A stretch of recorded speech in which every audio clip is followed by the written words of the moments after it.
the sun in anyone's eyes? You can close those if it is. Due to the absence of the supervisor, it is the clerk's duty to start the meeting, and the board will then nominate someone to moderate the meeting. So at this time, I'll do roll call attendance. Sandy is absent, excused. Matt? Here. Kelly absent. We know where she is, excused. Ken? Here? Lori here. Is Okay. Kelly really excused? Well, we know where she is. Does We it know mean she's not excused? coming. Oh, well, yeah, we know she's not coming. So I would think that would be an excuse. The way I look at it, if we don't know you're not coming, then, Okay. and we don't hear from you, that's unexcused. So I need a motion to nominate. I nominate Matt to be their moderator. I will second that. It was too easy. Yeah. Yeah, exactly. All It's in lonely. favor? Aye. Aye. Opposed? Aye. I'm not opposed.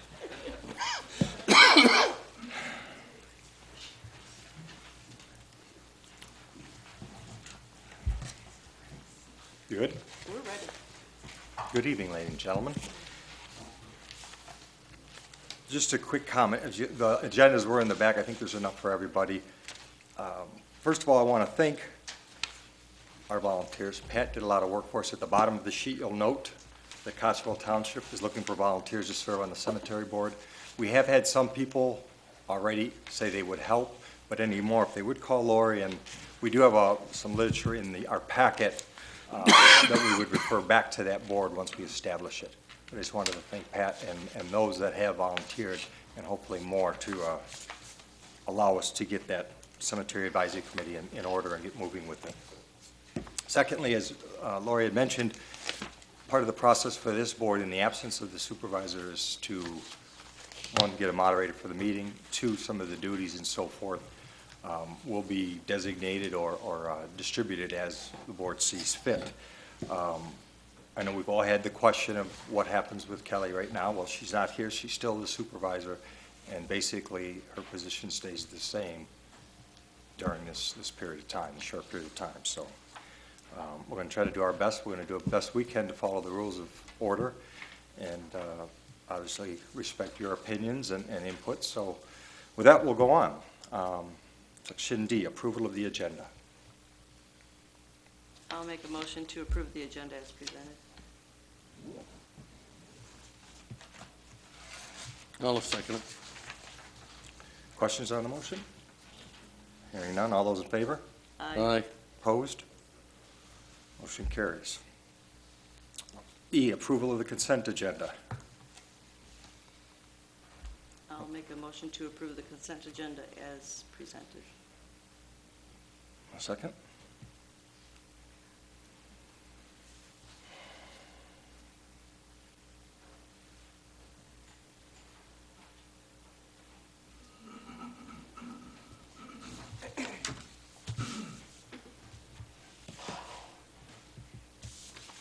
I'll make a second. Questions? I would like to point something out on the consent agenda. Okay. Under consent agenda 4, I am requesting to go to a FOIA class in Port Huron, and with that, I have withdrawn my conference next month with the MAMC. I don't really like the idea of driving 6 hours one way.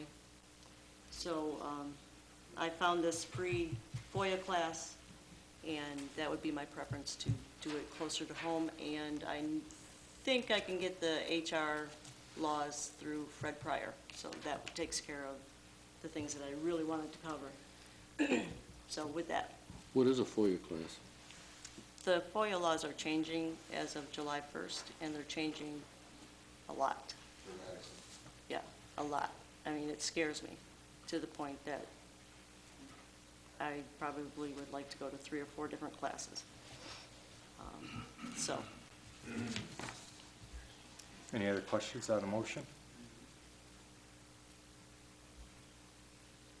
Hearing none. Can you read that motion again, please? To approve the consent agenda as presented. All those in favor? Aye. Aye. Opposed? Aye. Or nay? Okay.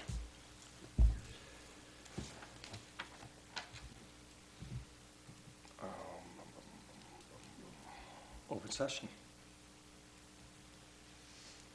Anyone wishing to address the board on agenda items only? Please. On item number 4, that should be a roll call vote because you're spending money. Oh, that's true. Absolutely correct. Thank you. Sorry, forgot about that. Oh, plus the other things on there too. Thank you. Thanks, Connie. Matt, Yes. Ken, No. Lori, yes. Okay, motion carries. Okay, back under open session. Anyone else wishing to address any issues on the agenda? What about item 2, approval of accounts? You're spending township money again. The whole consent agenda is covered by that roll call vote. The vote was for the whole, What you spent the money on. No, the residents don't see it. We see it in the packet. We don't have the back. I understand you don't, that's what I mean, but we represent you, so, But if you spend money, you have to specify how much money that you're spending. You have to, at least the full amount is what you should have on there. on the agenda you're suggesting? No, we have them on our agendas, Your agenda is who? Rain Cities. I'm just here with Okay. him, but Okay, all I'm saying is we have that, and we have to specify the exact amount. We've been told that a million times. We have to say how much we're spending. I can include that Paying. in the, I mean, I don't have it right now, but I do include it in the minutes. Okay. But Point on the taken. next agenda, we can add it. okay. Other questions?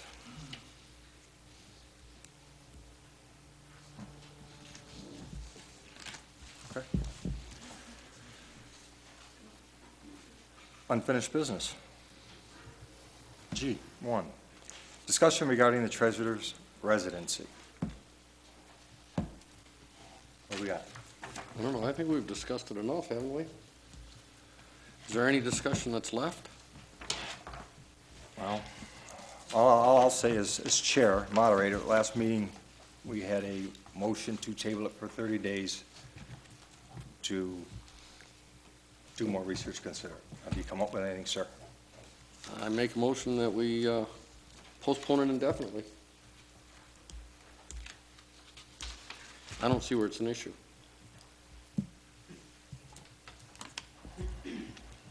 Okay. She is a registered voter, is that not correct? I don't know that, sir. Lori?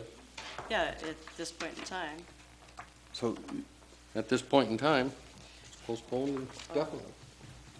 when a vacancy occurs, you can't just change your voter's registration and get your job back. If the vacancy occurred in 2013, I think we have a lot of history in that particular area. I don't think it's something that we need to start going back and starting all over again at this time. That's why I made the motion.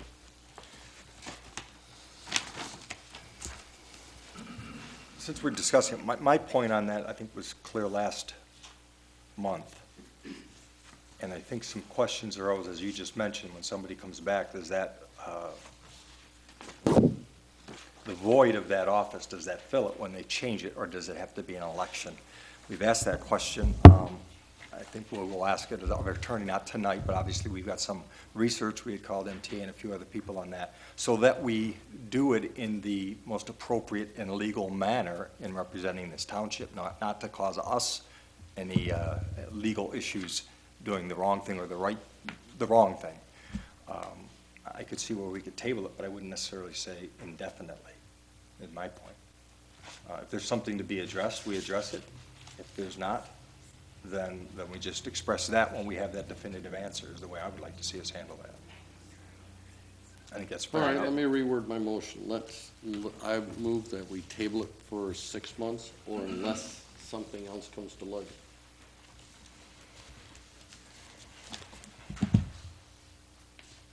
Second?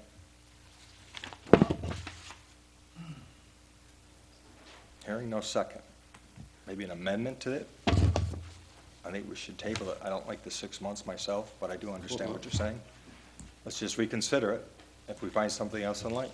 If we do, we'll address it. If we don't, we'll address that Go ahead and too. make the motion, and I'll second it then. There's a particular way you'd like it worded. I'll make a motion to table it until we get an answer to the question regarding, well, I have a couple other questions that we need answers to. Regarding the, if it's deemed vacated in 2013 and you switch your voter's registration back again, does that negate the vacating of it? I would like an answer to that. Who do you suggest we ask? Our council. In discussing nationally with MTA, trying to get guidelines, they did suggest legal counsel. But I think if we all recall last month, there's not a lot of, and I think John will correct me if I'm wrong, a lot of litigation on this juncture of how this happened and all the variables involved in it. Again, my suggestion would be that we research as best possible, do the best possible thing on behalf of this township. And that doesn't mean one way or the other, it's just do the right thing. And since we don't have all the answers, I think we wait and see what we have. It might be a month, it might be, as you state, 6 months or indefinitely. But just to be certain that we do our due diligence as a board You want to representative. restate your motion then? Sure. That we postpone it until we have some answers to that question of if it's vacated in 2013 and you change it back Well, due it's getting to, pretty long. well, excuse me. This Okay. is my motion. My motion needs to be clear so you know what you're voting on. Okay. So we can get an answer to the question of changing your voter's registration back, does that negate the vacation of the position? I would also like to have an answer to, this is more of the discussion thing, I'm not really reiterating my motion. I would like an answer to whether or not Sandy in that position needs to abstain from the voting on that issue, because if she's allowed to vote on it, I believe we should let her vote on it. If she should be abstaining because it's of a personal issue, or you gained something, I think we need an answer to that question. So I would like to restate my motion to postpone this until we get answers to those two questions. I'll second that. Fair enough. All those in favor? Aye. Aye. Opposed? Motion carries. New business. Motion to approve St. Clair County Road Commission to perform swath mowing on all local roads. And if I can give a little overview of what we have here. We've got a price of $3,000 to do the swath mowing from the County Road Commission. Additionally, if I can, and again, I'm sure the clerk will inform me if I'm out of order, but the next three items pertain to all road commissions and services they're going to do for the township. The chloride of all roads, the application of chloride to the roads. The other is 22A limestone on the local roads that are in our 3-year schedule, as scheduled. To elaborate even further, when we looked at the budget and set the budget, we are slightly under budget to perform the work that's there. So we as a board, I think, have to obviously say yea or nay to this, but my suggestion to this was, and in reviewing further down the packet, you'll see where the money actually comes from, so we're still within budget. We have an issue with the telephones, and instead of purchasing phones, which I understand we do need,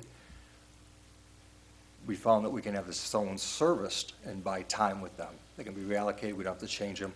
We can buy a year or two, so the money that was allocated for that, if we make the amendment, put that money under the roads and ditches, then we can get the service done, and I think we should maintain the schedule for the people versus updating phones here. So to me, that's good business. So if, to explain this process and say, let's do this, let's do these 3 items, do we have the money? That would be my suggestion to this board to maintain that and show a means of amending the budget to copy the costs of this, what I believe is very important to our township. So with that said, under new business, a motion to approve St. Clair Road Commission to perform swap mowing on all local roads, price of $3,000. I'll second that motion. Or did you make it a motion? Yep, well, I'm reading it Okay. as is, but then we can discuss it. Yeah, I'll make the motion. You got that, Lori? Yep. Questions? Hearing none. All those in favor? Aye. Roll call vote, please. Oh, Ken? yes. Lori, yes. Matt? Yes. All right. Number 2, motion for St. Clair County Road Commission to apply one application of 21% chloride to local roads in the township. Price on that is $13,100.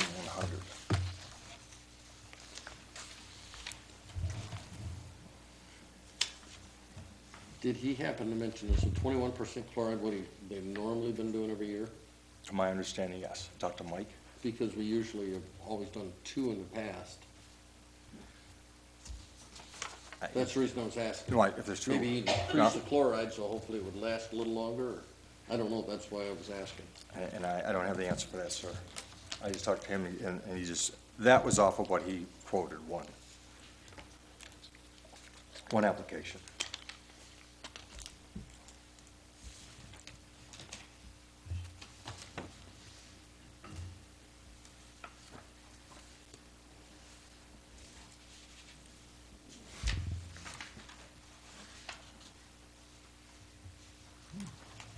No second? Was that a motion? I'm sorry. Yep. All right, I'll second. Any other questions on that motion? Yeah, I'd really rather wait and talk to him a little bit in regards to the amount of chloride and or the applications for that, so. I guess it's both, anyways. And the same with the gravel. Okay, well, let's do one. The motion to have the St. Clair County Road Commission to apply the chloride at 21%, one application. We have a motion, we have a second. Any other questions on that motion? Hearing none. All those in favor? Roll call Roll vote. call. Oh, yeah, I've got it written down. I'm sorry. Roll call vote. Lori, yes. Matt? Yes. Ken? No.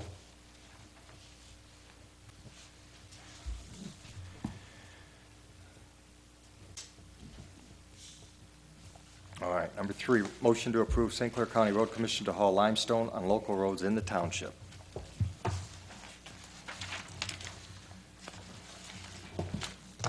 This is contracted to haul 22A limestone on local roads in the township. In your packet, you can see the, talking Plank Road, Arnold, McKinley, Markle, and Markle. I'll make the motion to open discussion. Motion to approve the St. Clair County Road Commission to haul limestone on local roads in the township at a price tag of $69,669.60.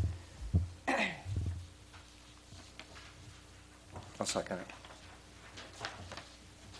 Now, with regard to these 3, it's not a total cost borne by us, it's a match. Correct. So instead of the $69,669, it's half of that comes from us. Not quite. Not quite. No. Oh, I thought it was a 50. It is 50% up to the first $57,240. Okay. So they'll put up the first 28,620, and we match the 28,620, which comes to 57,240, Okay. and we're due for the additional balance. All right. So basically, I rounded up, we're talking $70,000. They're matched 28,620. We need 41,380. We budgeted 40.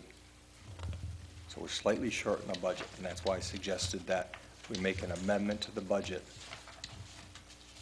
out of the capital gains, out of the office department of our offices For the phone. for the phones to cover that additional $1,380 that we're short. Was that 50% also on the chloride and on the mowing? Not on the chloride and more, no, sir. Okay. Now, on the ditches, which is, we don't have it before us, but they did suggest it, on the ditches, there's a grant of $10,000. They'll give us an additional $4,000 if we match the 4. So for $4,000, basically, you'll get $18,000 of ditch work. He suggested we do that, but we didn't have it on the agenda, so I said I would mention it to the board, and we could possibly get it on the next if we so desire to do so.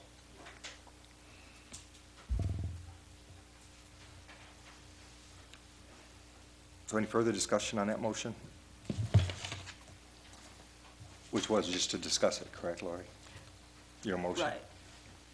So I will renew my motion to approve St. Clair County Road Commission to haul limestone on local roads in the township.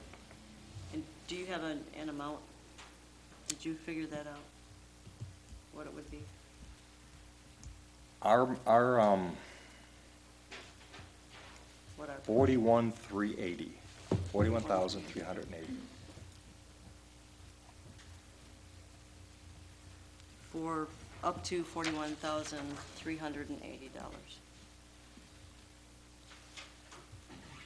Can you please repeat the roads that they were gonna put the limestone on?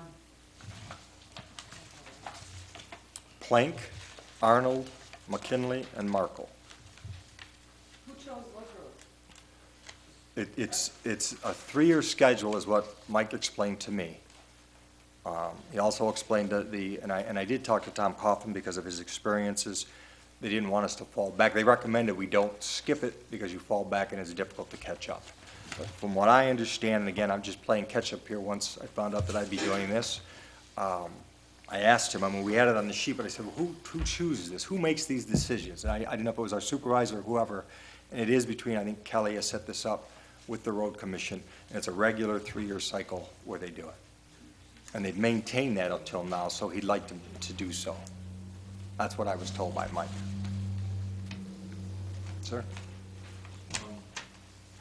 In other municipalities, we've used a setup that works really well, is we give the fire department and EMS and DPW a chance to assess the roads prior to selection.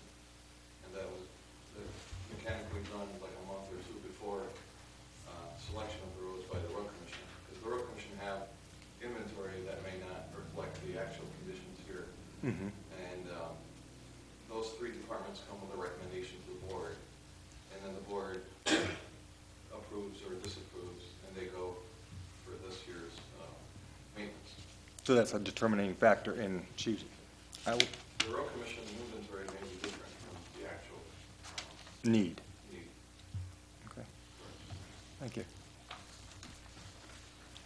Obviously, I think that's a good point, and when or if our supervisor is back with us and all, we'll sit down with the road commission and suggest that. Do you have a motion, a second? I made the motion and you seconded. So we need a roll call, unless there's further discussion? Roll call, Matt, yes. Ken, No. Lori, yes.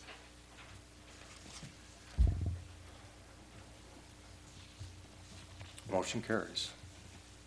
Number 4.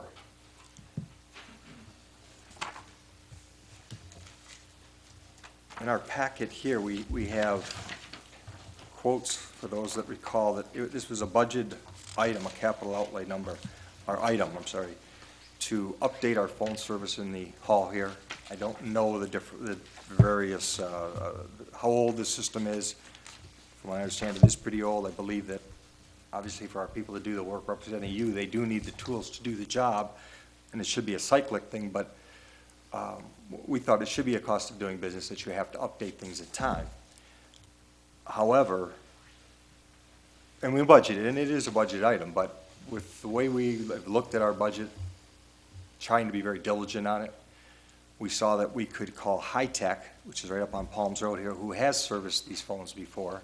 We got their opinion to come in, and they said they could give us a do the phone system, but they suggested that they could update it, and we asked if they would do what our office staff needs, and they said they could at the cost of $550. So the question here is, do we, for $550, make the system work a year, 2 years, 3 years?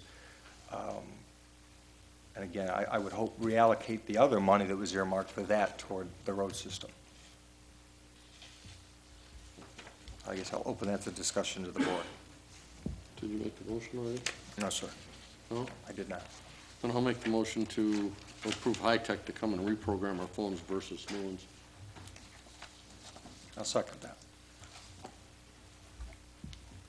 Any questions on the motion? Hearing none, a roll call, please. Ken? Yes. Lori, yes. Matt? Yes. Motion carried. Number 5. I'll read it, I'm not making the motion. Motion to approve renewal of SEMCOG membership of 740. For those that don't know, SEMCOG is the Southeastern Michigan Council of Governments. They plan to improve the quality of the region, environmental resources, making transportation systems safer, more efficient, revitalize communities, and encourage economic development. That's their statement, for those of you that didn't know that. We are members and have been for a period of time, and I'm not sure, maybe Lori could elaborate on how long, but this is just a membership fee of $740. I have no idea how long we've been a member. Do you? How long the township has been a member of SEMCOG? Way back to Joe Crusoe. Yeah, it's been a long time. What have they done for the township? I don't have that answer for you, sir. I don't, but, Sir Matt?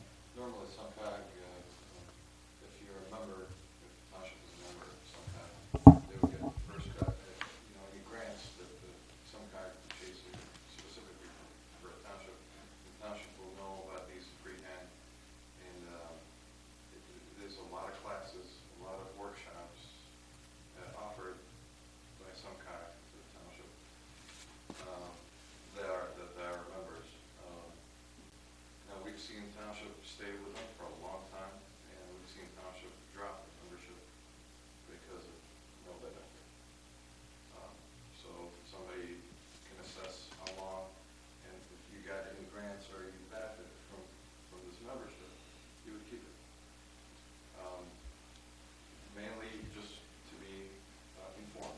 Mm-hmm. Because there's a lot of workshops, again, and grants out there that SEMCOG does have a lead role in those. And there are some townships, they benefit greatly from that membership. Okay, thank you. In my past career, I've been to SEMCOG and been involved somewhat. Here, I have not. I have been to a couple meetings with our supervisor, and I know she attends several of them. But what they've done to us, to answer your question, I don't know. Again, in reviewing what they're supposed to do for us, I think it's advantageous, myself, that's my opinion, of course, if we're using it to the capacity that it's designed. Any other points? I make a motion not to approve renewal of the SEMCOG membership.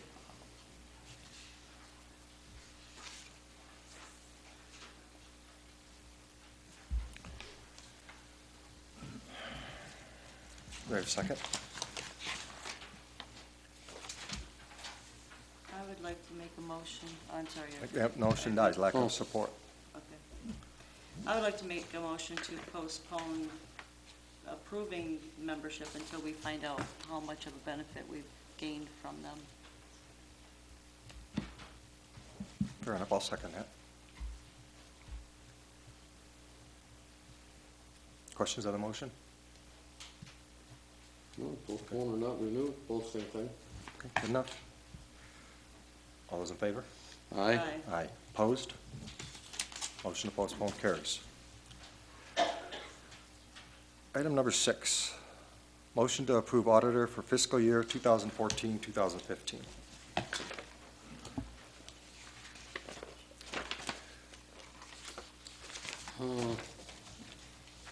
I make a motion that we continue on with Plant Moran for the year 2014 to 2015.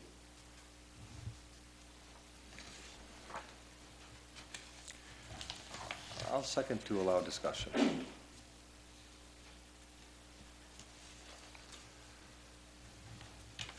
What we have here is a quote from Stewart, Beavis, and Whipple. I believe that's our past auditors. And please correct me, Lori, if I'm wrong here. I believe it is, who we've had before is recently we had Plant Moran. I don't know the history of why we went from one to another. I don't know the pluses and minuses of either, since I don't happen to work with them like our clerk or treasurer do. What I would like to see would be more than one quote before we make a decision on it, if that's at all possible, instead of just this. I had put out a request from Plant Moran. I have yet to hear back from them. And I put one out to, I don't know of any auditors, so one was recommended, Andrews Hooper Pavlik in Auburn Hills. And he called me back today and he said he couldn't get me a quote by tonight, but probably tomorrow or Friday he can get me a quote. So we do need to get this going. We need to start it at least next month. At the latest, July. So I don't have a problem with waiting for those other two quotes. Any other discussion on that? So we have a motion to go with Plant Moran. To continue on, we've had them only for 1 year. They seem to have things at least heading in a better direction than we used to. And they are a nationwide company.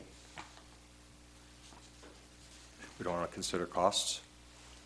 I believe the last time we compared their cost, they were in the ballpark of being the same. In fact, they might have been a little bit cheaper.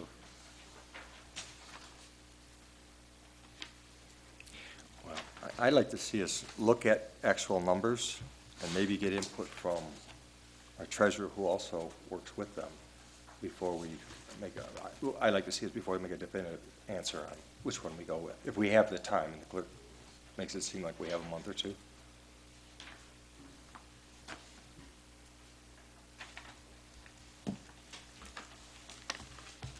Any other? Well, we need to finish out that motion. Mm-hmm.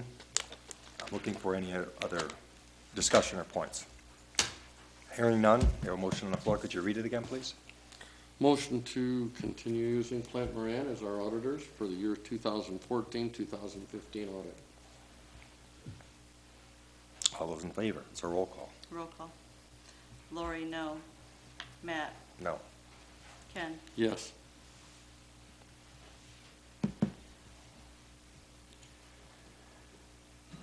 All right.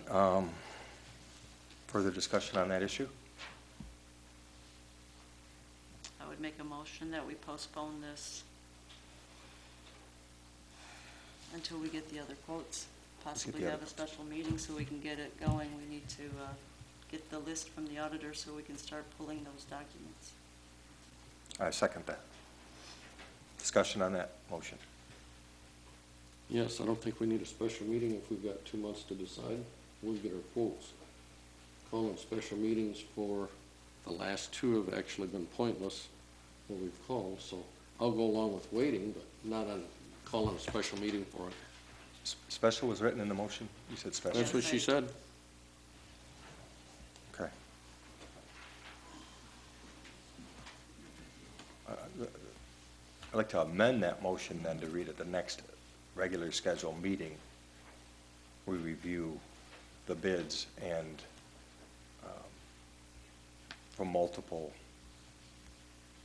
auditors and make a decision on a meeting at the next scheduled meeting. Okay. I'll second the amendment. Okay. Questions on that? Hearing none on the amendment. All those in favor? Aye. Aye. Aye. Opposed, motion carries then.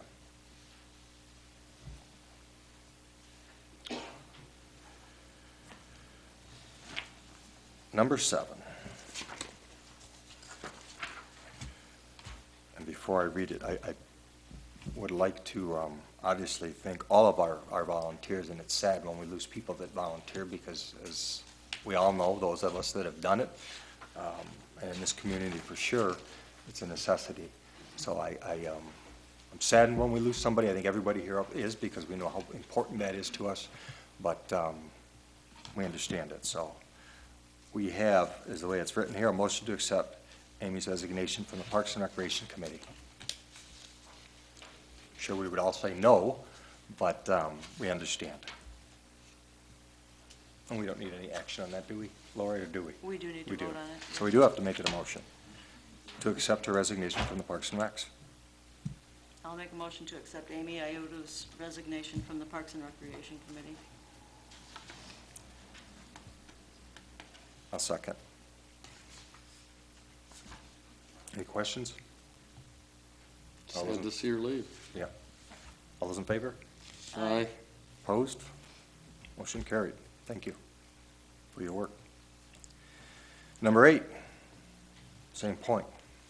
And I know she does it on.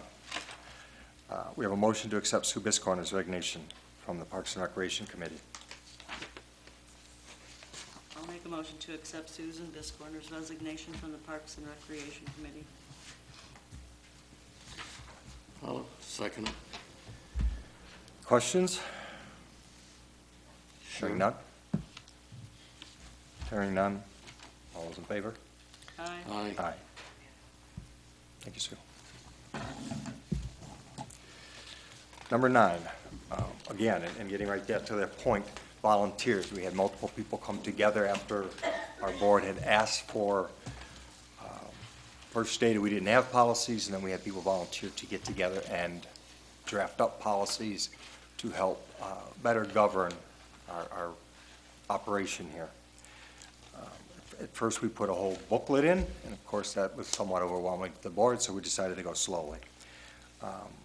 So the list of items that you see, A through I, are points that were worked on by volunteers. And again, I appreciate all the work they did, they input in their personal time. The board had looked at them, and we'll just go one by one and adopt them. And the plan on this, obviously, is to continue.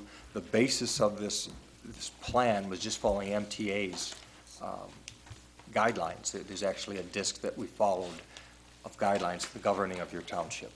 So it's not something we completely reinvented, but we also took the input from past boards in history here to try to mold it to fit Cottrellville's needs. So the first item was bids and quotes.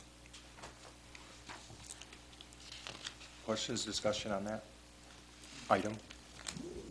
Are we just discussing all these, or are we going to try to make a motion to accept these? What, I would this like- just is a discussion, I agree that we need use on all of these areas, but I mean, are we gonna try to make a motion on these to accept it the way that they're written now? I think if we feel that it's ready to go, we can make a motion tonight. If we don't feel it's ready to go, we can always work on it. True. So on the first one, bids and quotes, to answer your question, I believe our last, I can look, our last process that we used for bids and quotes was over 20,000. They were sealed. Cottrellville Township Board solicits sealed bids for all contracts for which the Township Board anticipates a total obligation of $20,000 or more. What we did in this bid and quote was any purchases of goods or services, and I'm not going to read these entirety, but just to give, so that the citizens can get some kind of an idea of what we're looking at. A cost of less than $5,000 shall require the department head to obtain 3 quotes and then get board approval to buy that. Anything over $5,000, they'll solicit bids and then we're having the supervisor do this, and the bid specs for the purchase shall be approved by the board. Won't be the supervisor just getting what that person wants, but it would be the board's approval, then they would go out and get it, anything over 5,000. And then, of course, those are sealed bids. There are exceptions here for anything under $1,000, now they do it. Emergency purchases, which can be done and have been done. For instance, when our pump went, the sub pump in the basement here, and paperwork and so forth, our files were damaged, that the supervisor had the right to do that. We have that caveat in here again, but we do suggest that nobody does it as an individual, that they at least notify one other board member before they do that. In the seals bid, we're trying to use a little more of, and Sir Med probably would know more than I did, the Michigan Public Websites. It used to be called the MITN, I know, in 2008-10, where you go online and you get multiple bids through the state website. Now, I don't believe we're a member of that, but the way we worded it was that we would look at all options instead of just calling 1, 2, 3 people. We would try to entertain through a state site and have you put it on the website and then they come to you. It's a fast, pretty appropriate system. I know when I was working, I did use the system. Any other questions or points on that one? Well, I'd like to make a motion that we'll accept the bids and the quotes, except I would like to make a change from the $20,000 and reduce it to 5. Well, we have two different ones. We have the one that's currently in place, which is the $20,000 one, and then the one they're proposing is the one with the red writing on it. Which would be the 5, exactly what you Which said. is- Oh, okay. Yeah, I was reading both these as 9A. Yeah, the Okay, attached, so, Yeah, it's so a then the comparison. proposed one is gonna be for 5. Right. I have a question with regard to the 4.90, request for sealed bids or RFPs. Are we tying our hands with that 60 days prior to, that it has to be posted in the paper 60 days priir to? is the way it was worded in the Okay. site we have. It's an But your example. suggestion, Can or we suggestion change to that to 30? We can change it to whatever you want. Or what do you think? 30? Mm-hmm.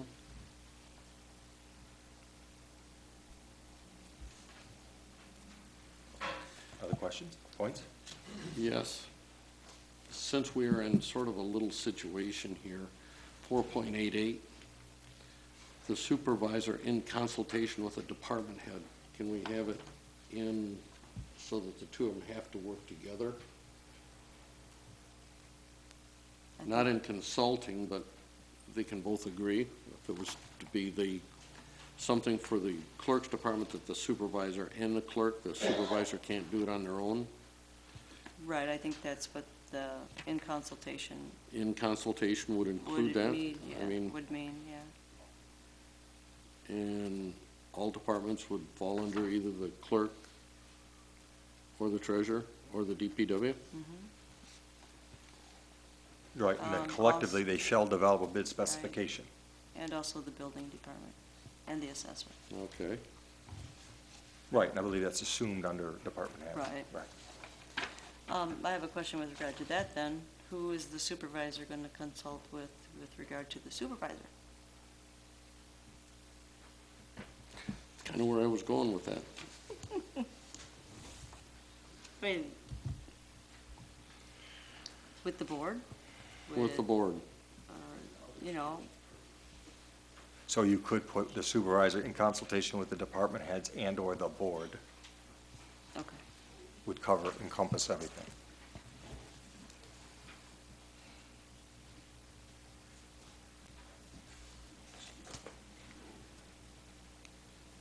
So the two changes would be and/or the board in that point, and 30 days under 4.90. Okay. Yes.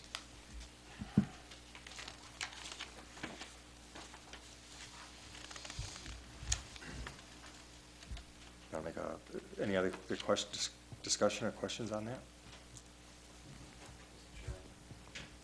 Yes, sir. Just, I would limit the advertisement on a newspaper, I would say an acceptable advertising agency. Because sometimes we do go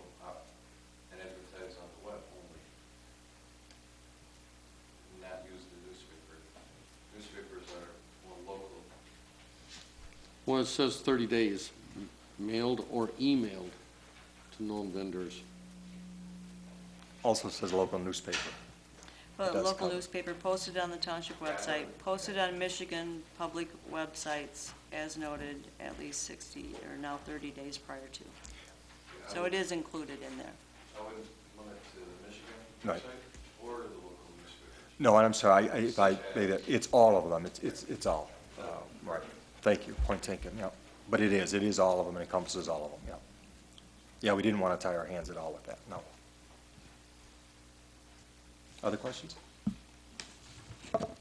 No, my motion still stands. Could you read the motion, please? Oh, that we accept the bids and quotes as we have written here in both black and red, with the exceptions of the supervisor and department heads and/or the board, and we change the 60 days to 30 days.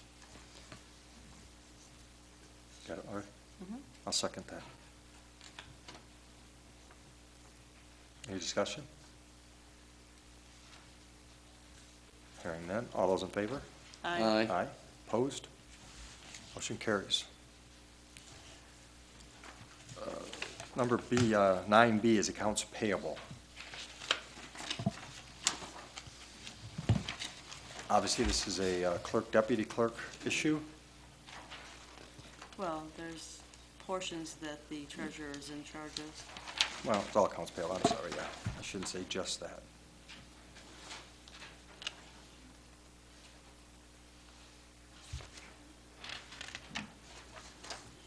I'll wait for the clerk's input. I don't have any, The only thing I see for the treasurer is for signing Yes. checks. the ACH portion, the 4.55, 4.56 is the treasurer.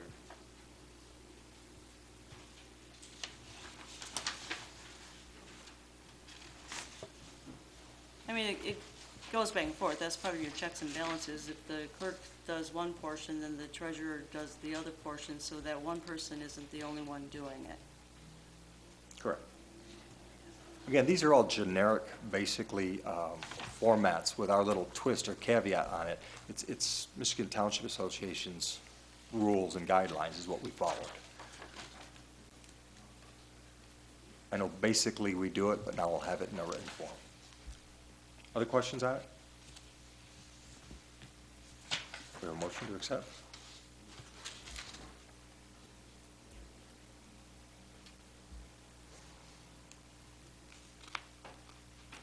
I'll make a motion to accept the accounts payable policy, or approve the accounts payable policy. I'll second that. I got a question now with this. I'm reading this one, Lori. The clerk may designate other township personnel to process accounts payable if the township board has agreed to incorporate that function in the job description.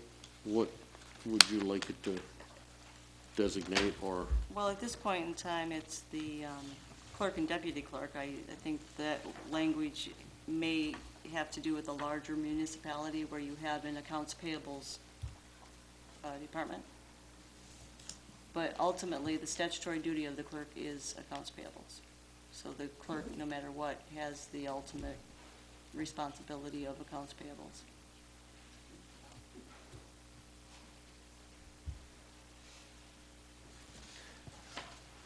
Is it too late to try to,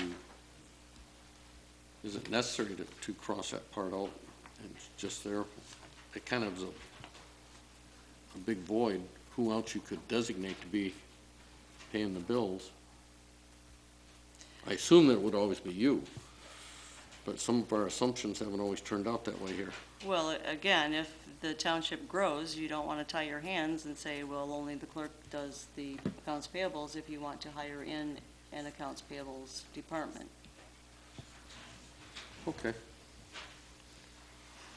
Okay, so we have a motion, we have a second.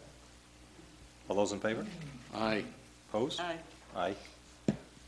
Opposed? No, motion carries. You got it. Oh, okay, 3 ayes, no. Yeah. Okay. Correct. timing. See, township facilities, and I had a typo in there. Can I go back up? Sure. Who seconded that? I did. Okay, thank you. You're welcome. Typing correction there, I had the hours of business there wrong. They should be Monday 9 to 5, Tuesday 9 to 12, Wednesday 9 to 12, and Thursday 9 to 12. So these all need to be changed to Correct. 9. I had them working longer hours. That's my typo.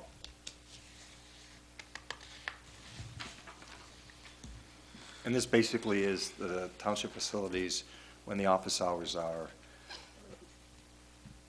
the security system, lights, blah, blah, computers, so forth, so forth. It's just a general procedure of the township facilities when we're here. Emergency closing doesn't happen when the school buses doesn't run. The supervisor, with concurrence from the St. Clair County government offices, so we'll follow the county's lead on this, is the one we'll shut down, not at the supervisor's choice or schools. We'll follow the St. Clair County government offices. Was one of the points we decided on in this. Other discussion? That the elected officials should be here during those hours. As need be. I.e. the township supervisor, the township clerk, and the township treasurer. Should be here? Should be here during those hours. I think that may be a different policy. This has to do with the township facilities. Point taken, though. Questions on this? Under 8.12, we need to add the handicap doors turned on when we open the building and turned off when we close the building.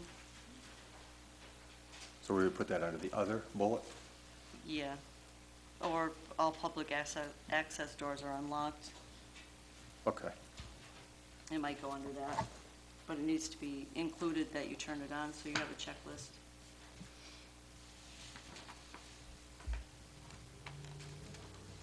Other points?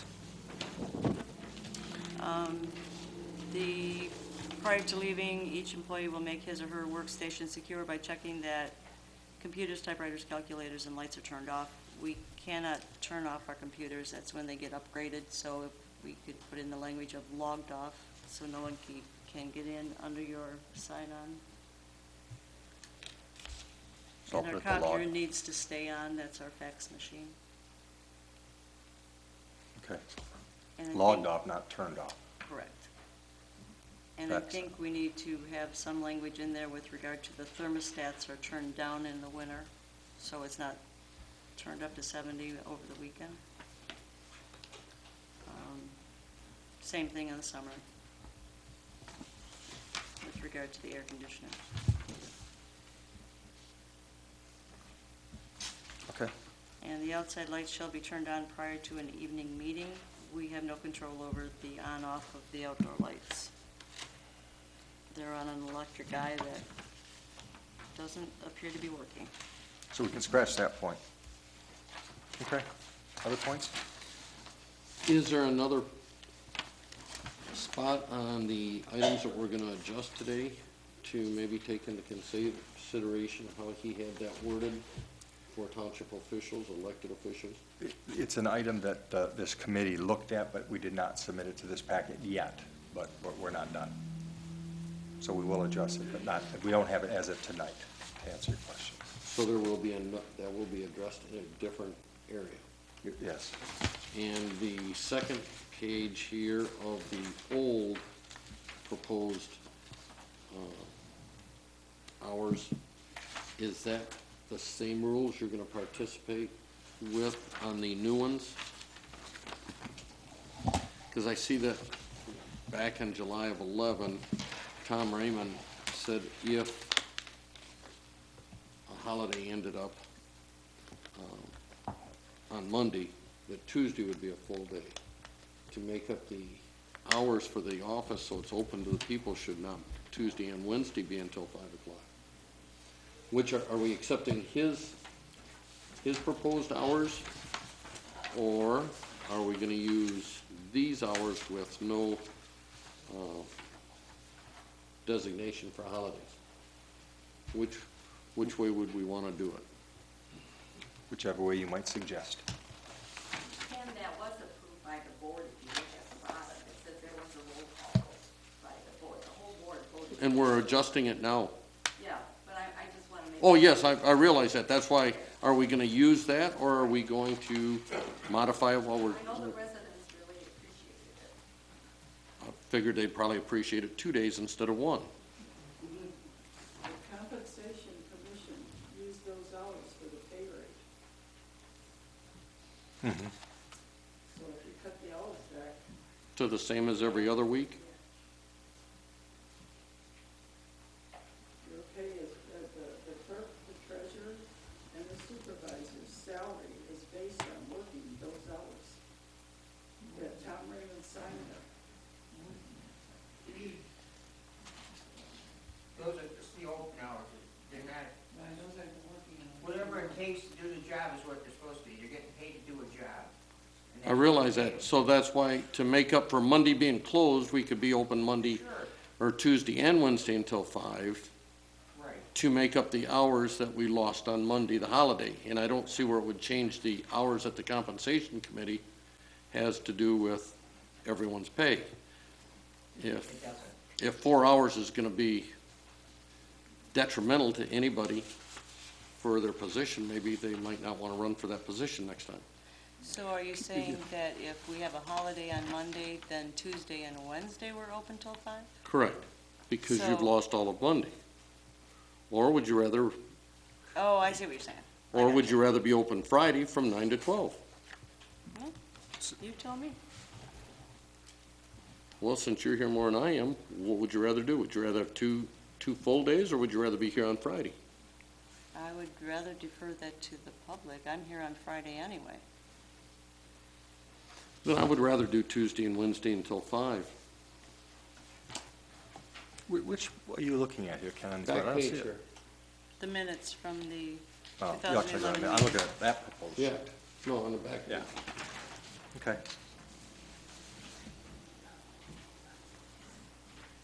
So you would like me to put in the event of, In the A event holiday. that a holiday falls on a Monday. that we have and to the follow the office is schedule? closed, Right, Tuesday and Wednesday, instead of 9 to 12, it will be 9 to 5. gotcha. Basically, that statement that he has, that you just. Right, that's why I was asking if you were gonna use So this that we're page. still open the We're 17 still open hours the per same week. amount of Understand. hours. I will just add that to underneath this hours of business. That sentence, Okay. that line. Okay. Other points? Hearing none, do we have a motion? I make a motion that we accept the township facilities proposal with the exceptions noted for holidays. I'll second that. And the other added language. Oh, the handicap door Yeah, Right. and the computers and, and a correction on your dates, or your time from Monday through Tuesday, Wednesday, and Thursday. Right. Further questions? All those in favor? Aye. Opposed? Motion carried.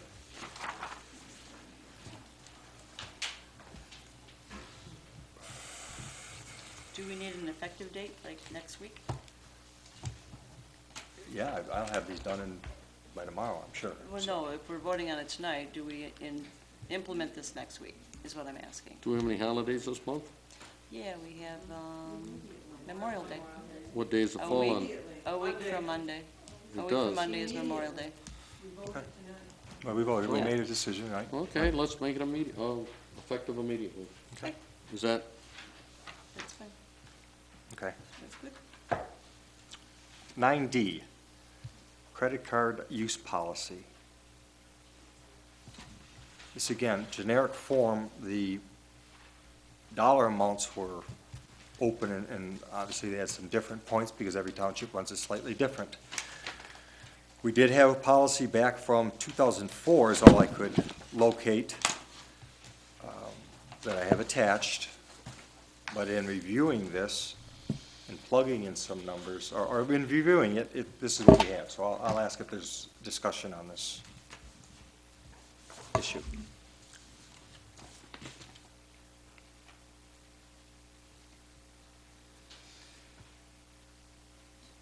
Well, we have had so much controversy over these credit cards, usage and due dates. Would it be possible to go without credit cards?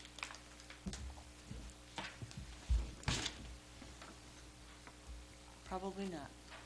There are certain things that we have to use the credit card for to purchase.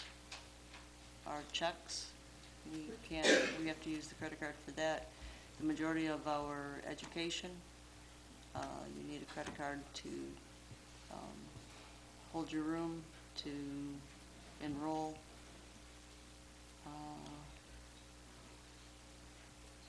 I believe there's some things with well, the majority of our office supplies too is done by credit card. I think it would be a lot less confusing if there was one credit card and only one person had to answer to all of us for it. Which person would it be? Would it be you or would it be the treasurer? I believe it would be me, since I do all of the training and the ordering of the supplies. I haven't seen Sandy put anything on a credit card for probably That's the reason I maybe thought once there or was two. twice a year. And then without reading this all the way, and you have, can we modify this so that there's one credit card held by the treasurer? I would like to look into other municipalities and ask them how they handle the situation with who's using the credit card and what kind of limitations. Okay. So Is I'll that make a pleasure- motion the to. pleasure of this board to table this item? Yeah, I would Let's table it. request to postpone it and get with other municipalities. Okay.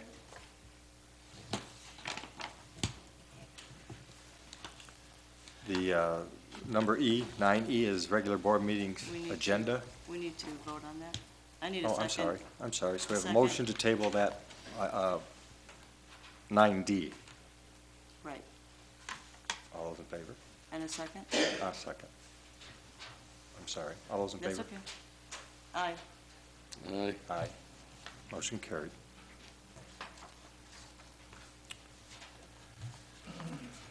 Number E is regular board meetings agenda policy.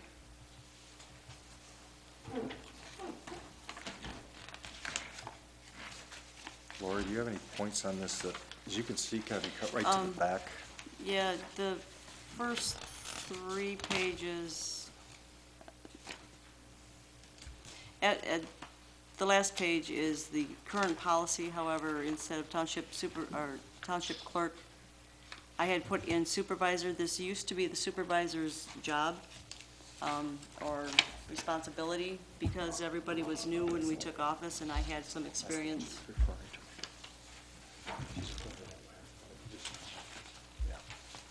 The last page is this current, the next one. Oh, this one, current policy. We had changed it to clerk because I had experience with it and I wanted to help out. So I had taken over the agenda. And now I believe that it should go back to the supervisor. I have a lot of things that I have responsibility for, and this is a big encumbrance on my time. So I would like to give it back to the supervisor. That would be my only change on the current policy. Does that mean next month we wouldn't have an agenda? No, obviously I would do it. I would take care of it until we have a supervisor. And I'm not trying to be sneaky and just, pass No, it back, and- but, Supervisor did last month's agenda. Right. I know. Attempted to. Oh, that was a disaster. I know.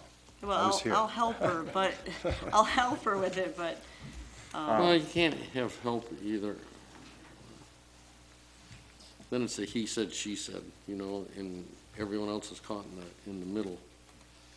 It's gotta go to one or the other. I say give it to the supervisor.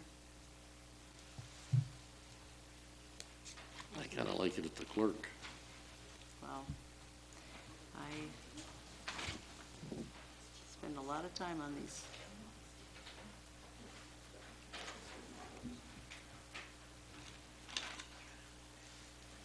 It's the pleasure of the board. Well, What's the pleasure of the board?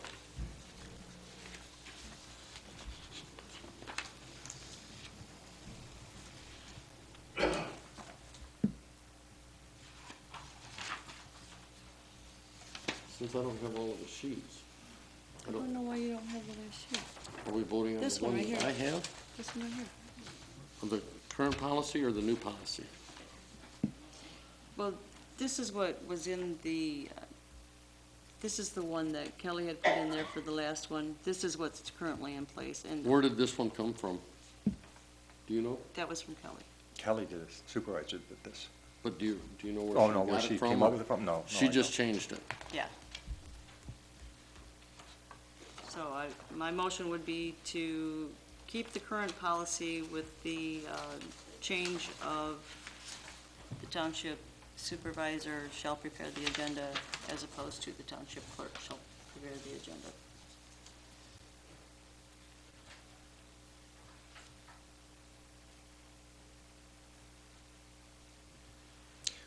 When you, just a question, that's your motion.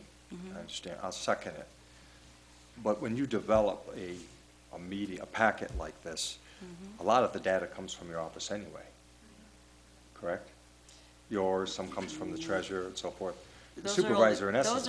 No, those are only the reports in the consent agenda that you're thinking of. Everything else, everything that is on your agenda, everything down from here usually comes from the supervisor. Very seldom do I get something from myself or Sandy or either one of you. The majority of the things that you see on here is usually the supervisors. And again, the top part's generally It's you and the just treasurer. the consent agenda that you get, the clerk's reports, the treasurer's report, and the education requests are whoever's asking for training. Okay. So, All right, we have a motion, we have a second, and further I discussion? got another question. Where did the current policy come from? The one that is the supervisor? well, it did say clerk, and Matt had said, make changes on, and I neglected to actually put in the real current one. That should say clerk, to be the real current one. That was my Here. mistake. That's what we have, that's what we're running under. She just changed it to that. The language is the same, with the change of supervisor and clerk. If you recall, last meeting when Kelly had this and we tabled it, I think it went to the letter Z or W. Well, I see problems on both of them. One's got a supervisor's report, one doesn't. One's got the supervisor doing it, the other one's got the clerk doing it. Do you want to table it? What do you want to do? We have a motion and a second right now.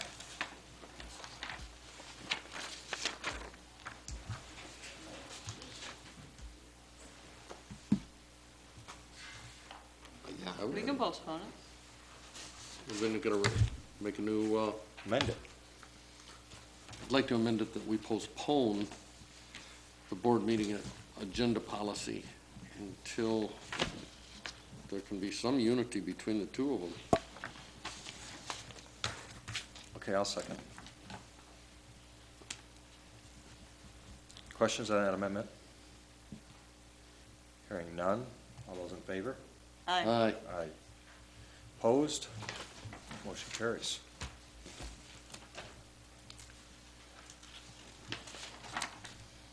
Nine F.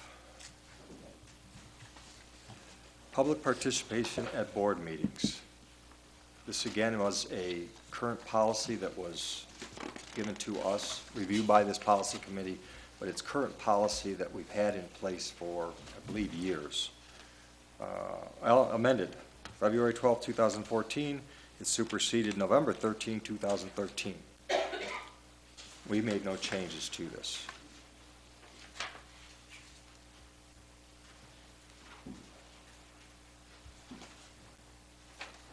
I make a motion that,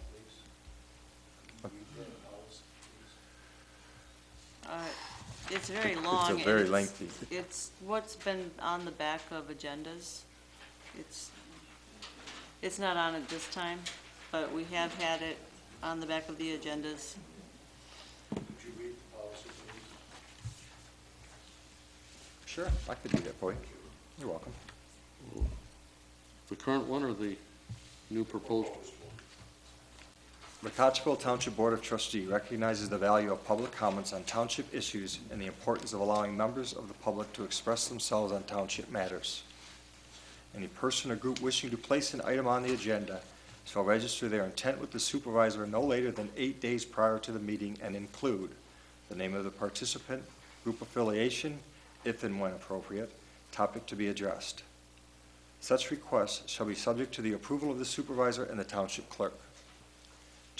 To permit fair and orderly public expression, the board shall provide a period for public participation at every regular meeting and special meeting of the board. The following rules will be enforced for participation at board meetings. Number 1, the moderator shall be guided by the following rules. Public participation shall be permitted as indicated on the order of business. Participants must be recognized by the supervisor and will be requested to preface their comments by the announcement of their name. Each statement made by a participant shall be limited to 3-minute duration. No participant may speak more than once on the same topic unless all others who wish to speak on that topic have been heard. Participants shall discuss all comments to the moderator only. All statements shall be directed to the moderator. No person may address or question board members individually. The moderator may interrupt, warn, or terminate a participant's statement when the statement is personally directed, abusive, obscene, irrelevant, or too lengthy. Request any individual to leave the meeting when that person does not observe reasonable decorum. Request the assistance of law enforcement officers in the removal of a disorderly person when that person's conduct interferes with the orderly progress of the meeting. Call for a recess or adjournment to another time when the lack of public decorum so interferes with the orderly conduct of the meeting as to warrant such action. Number 3, news media equipment and private recording devices are permitted. The person operating such recording devices shall abide by the following rules. All devices shall be turned off until the meeting is called to order and when adjourned. All devices shall be set up in the back of the boardroom, behind the last row of chairs. No obstructions are created between the board and the audience. No interviews are conducted in the meeting room while the board is in session. No commentary, adjustments of equipment, or positioning of operators will be made that would distract either the board or audience members while the meeting is in session. Failure to follow these rules will result in a warning and/or removal of that person and equipment from the township hall. Board members utilizing public comment section during meetings. This is number 4. Any board member wishing to utilize public comments during a meeting shall stand at the podium to minimize the conception that they are speaking as a board member. That's it. Thank you, sir. You're welcome. Pleasure of this board. We did it. Do we approve this one? No. We haven't made a motion on it Okay. at this point in Okay, time. so the pleasure of- This is what's in place right now. Right.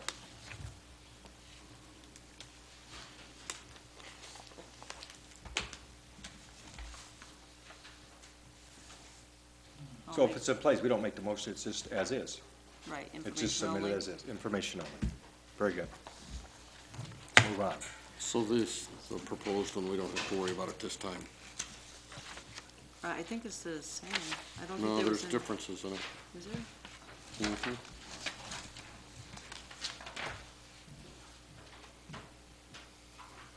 Oh, okay, yeah. And then they're down here, there's some others.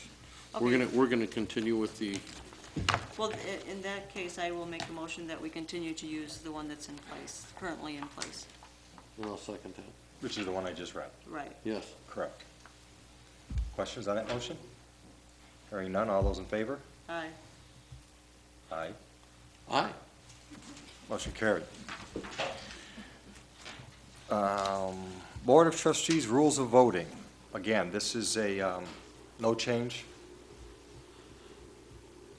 It was something the supervisor had put in here just so that we would have it in the policy. Talks about motions, seconds of the motions. Roll call when it's money issues, so I doesn't have to tell us what to do, we're supposed to know what to do. Thank you. No change in that policy. Questions? Okay, we'll continue on. Cottrellville Township Board of Trustees Rules of Engagement. Again, there was no changes in this other than, again, this was copied out of the MTA Principle of Governance, is what it was referred to as. This was signed by all board members in 13. I have not signed this because it was not updated since I took position this last November, so that's why this is here, so that I can sign it. I'm sorry, did we skip H, which is Board of Trustees Rules of Engagement? We just discussed the rules of voting. Voting. Or was I writing and you already covered it? No, that's what I'm sitting on right now. Yeah, Rules of voting, yeah, there was no change. right, and the one after that is Rules of Engagement, not the Township Governance. This is rules of engagement. Right. Yep, Okay, I was writing, Yep. I'm sorry, I didn't, right, thank you. just want to make sure we hit it. You know what, there is a change, Tony, now that you say that. It was a handwritten one, There was a handwritten note in here, exactly. and I don't I'm agree looking with at my that. type copy. Section 1, the Cottrellville Township Supervisor is specifically designated to act in the name of the township outside board meetings. Supervisor directs all township consultants under the contract. That was struck. That we're all elected officials, is the implication here. It's not just solely the supervisor. I move we table this one. Okay? I'll second. Questions? Hearing none, all those in favor? Aye. Aye. Aye. All right.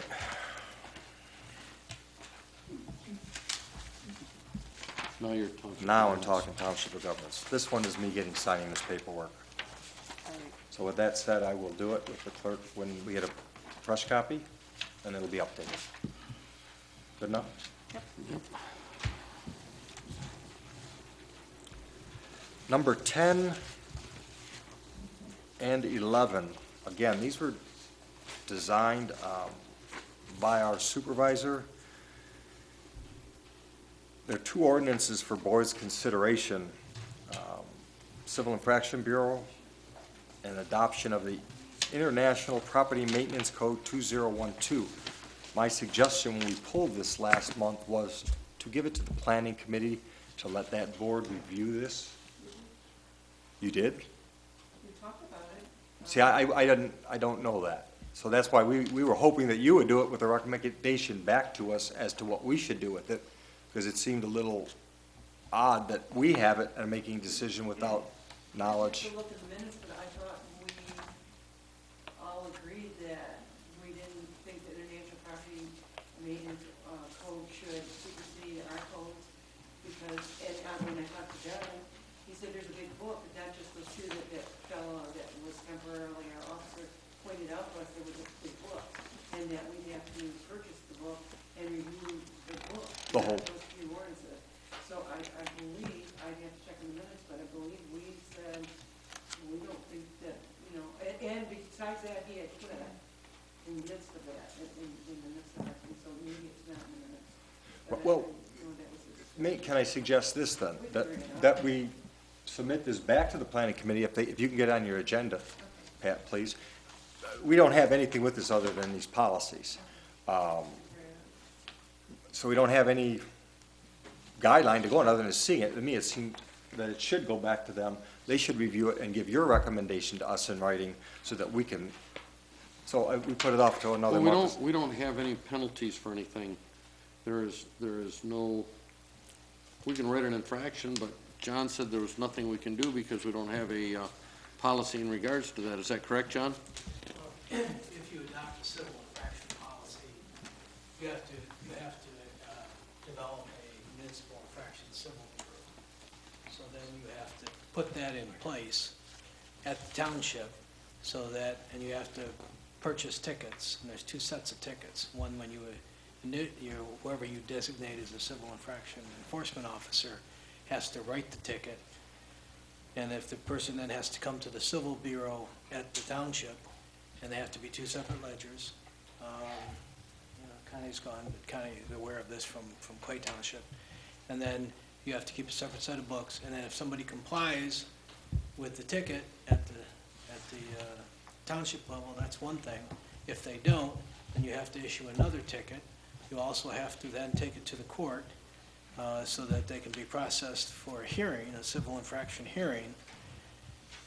Then you have to conduct the hearing, and if you are successful in front of the judge, then you get a judgment, and then you have to go and collect the judgment. The court does not do that for you. So then you have to start collection practices in order to collect the judgment.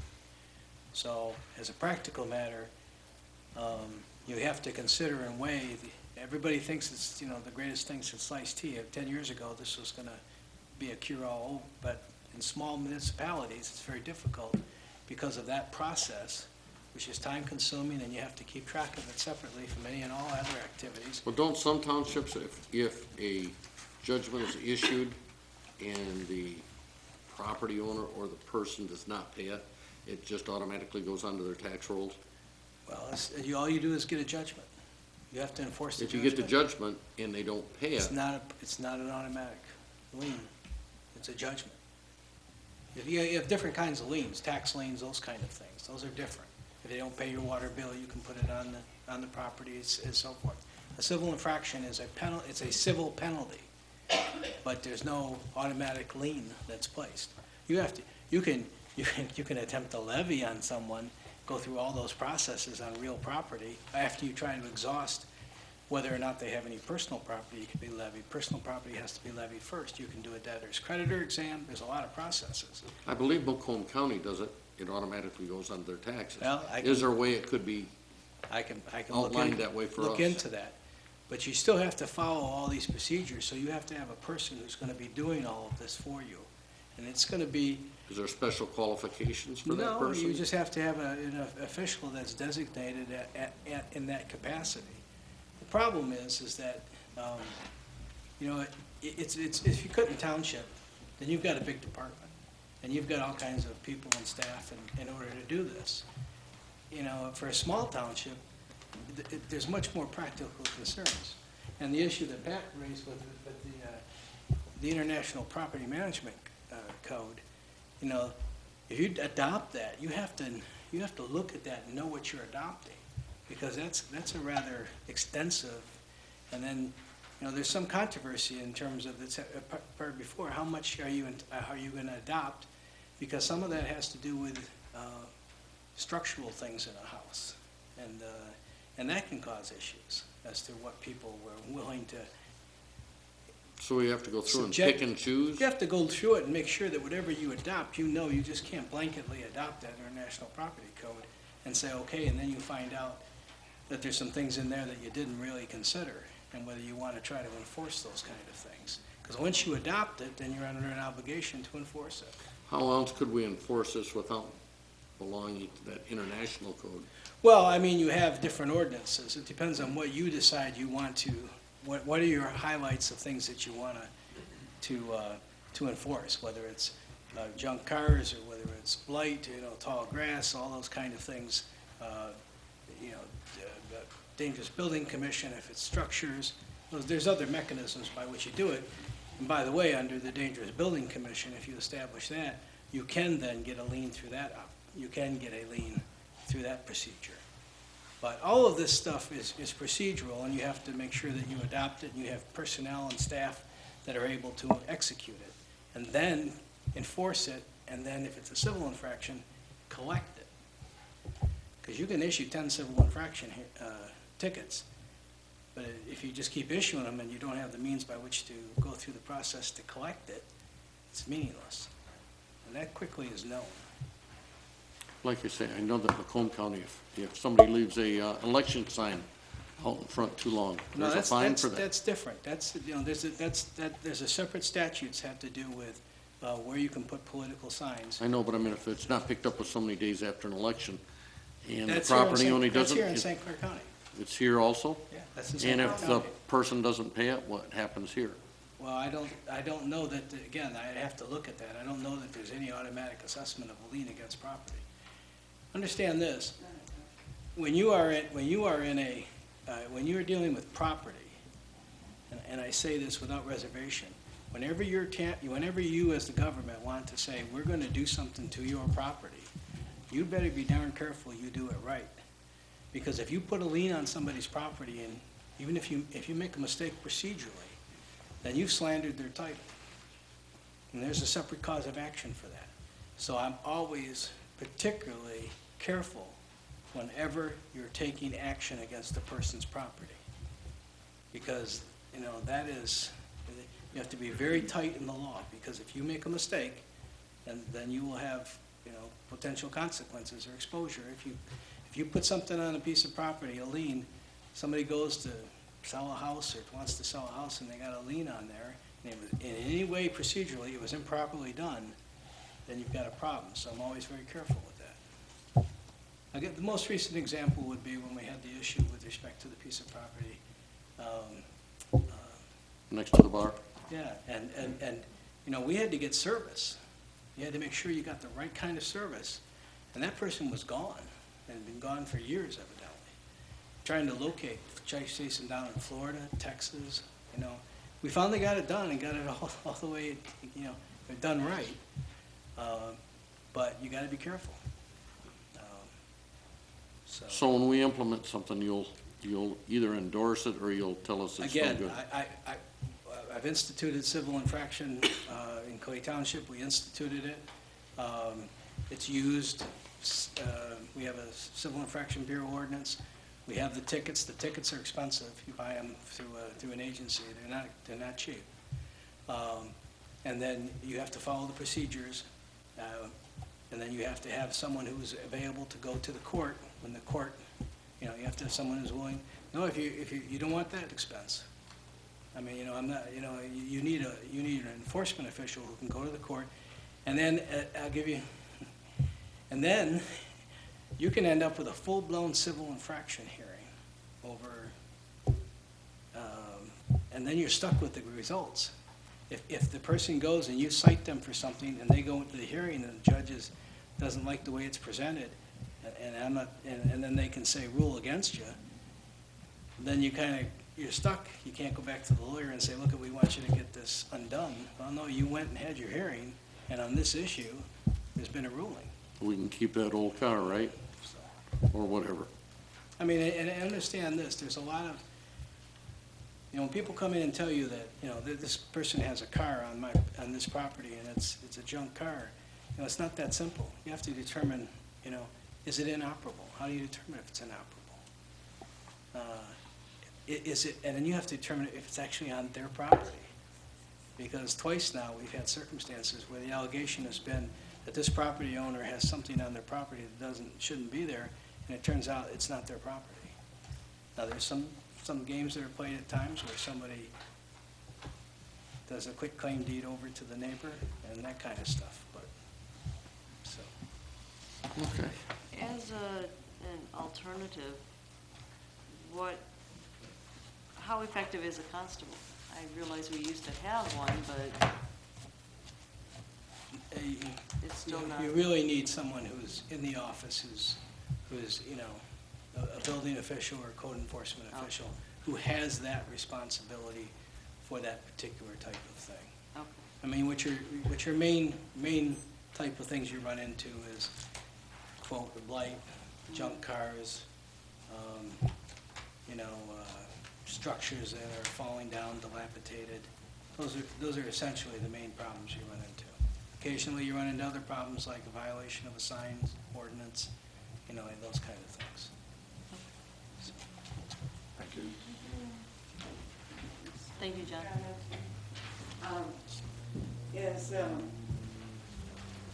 As a board representative, I think that we need to put on the agenda, as Ken is the board representative of the Planning Commission report, If we don't meet, if there's nothing important to report, but I think there should be some kind of report, because this is the only way people are going to understand what the planning commission is working on, and we do work on many things.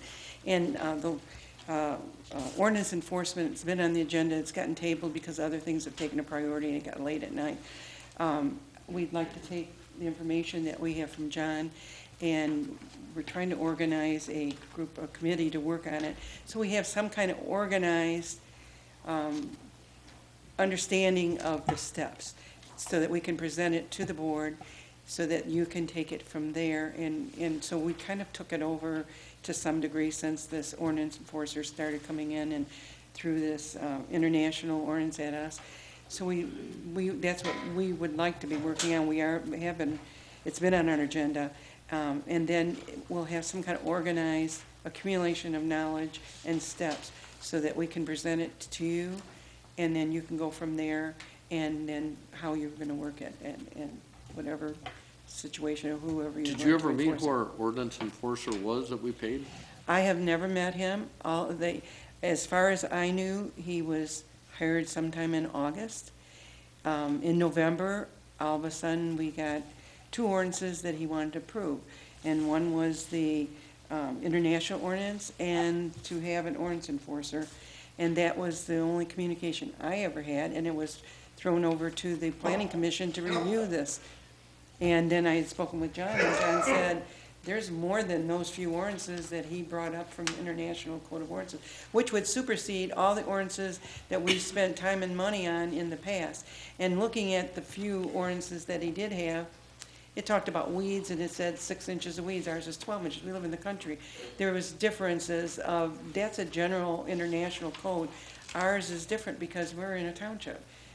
We have rural areas. Those codes would apply differently than they would in an international code.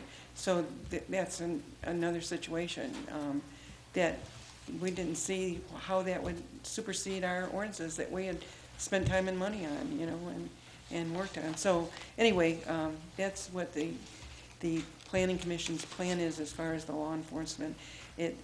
Other things have kind of taken a precedence recently, but we would like to have on the agenda the board representative be on the agenda so that they can report monthly so the public will know just what we've been working on. And if it's the same old boring thing, you just report the same old boring thing. The Planning Commission is a very boring committee, so. Did you ever meet this guy? Thank you. No, I never did. I never saw him. I got his paperwork, I got his signature. Any other We discussion on paid this? him money, didn't we? Yeah. Ken, any other discussion on this? No. Information only. Submit engineers report. Update, please. Thank you, Mr. Chairman. I believe you have a copy of my May report in your packet. And there's a couple of things I would like to I didn't get one. discuss I didn't get a May report. the board. I emailed it about 10 days ago. Oh. I didn't get it. Sorry.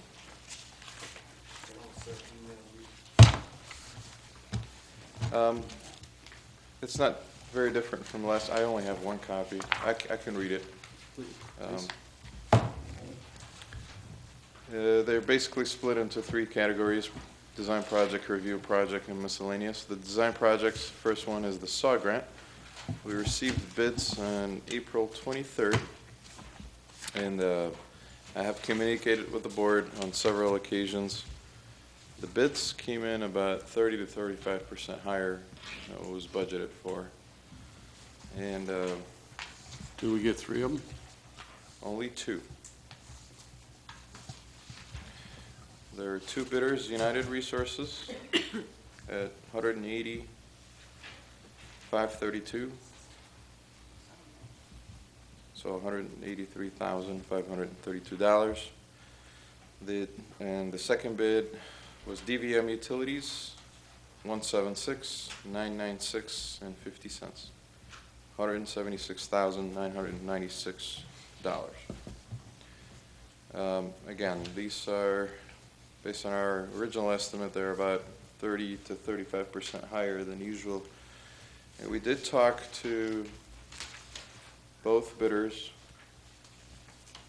and the reasons that was explained in an email that I sent to the board back in April 23rd. Only 2 bids received. There's a very high demand on this type of work right now. A lot of municipalities receive SAW grants, and there's just extreme amount of demand on TV and cleaning. And then the third item that increased the cost was about 1.5 miles of sewers that we didn't account for, that were not shown on the original plans. After we've done the survey, we discovered 1.5 miles of additional sewers in the backyards and force mains that were never accounted for. So my email also said that, suggested that reallocate some budget within the SAW grant. We can do a little bit, but not much. Reduce the scope of the project, and I did call the state and got their okay on a few items that I discussed with Mr. Chop. Basically, the force mains that we have, we don't need to clean them. They have enough cleanse and velocity in them that they will stay clean. We're only going to TV them at this point. We're not going to do the pump stations.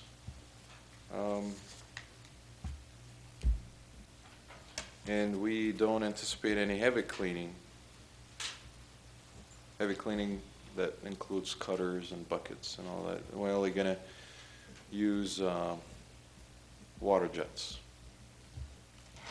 And the third option was to also re-advertise and basically rebid the project.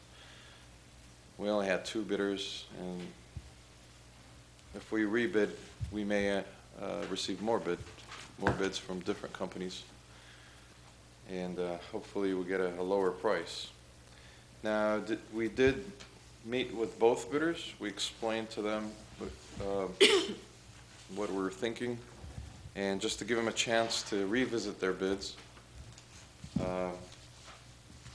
Because I think the Michigan State bid law allows the municipality to reduce the scope, but to a certain extent that the bidder will withdraw the bid if you go below like 30 or 40% of the original bid.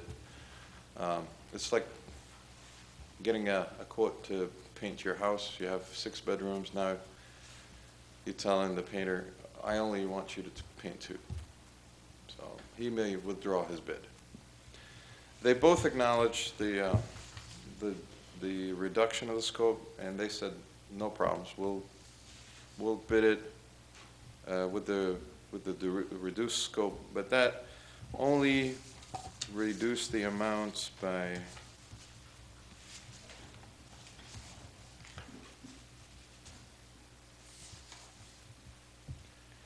roughly 25 grand. Now the low bidder, after eliminating some items, now he's the second low bidder. He's not the low bidder anymore. So we need to look at the second guy. So what's your suggestion? We rebid? My recommendation is to rebid. Just to eliminate any confusion. And we did not disclose the unit prices for these 2 companies, so we're not violating their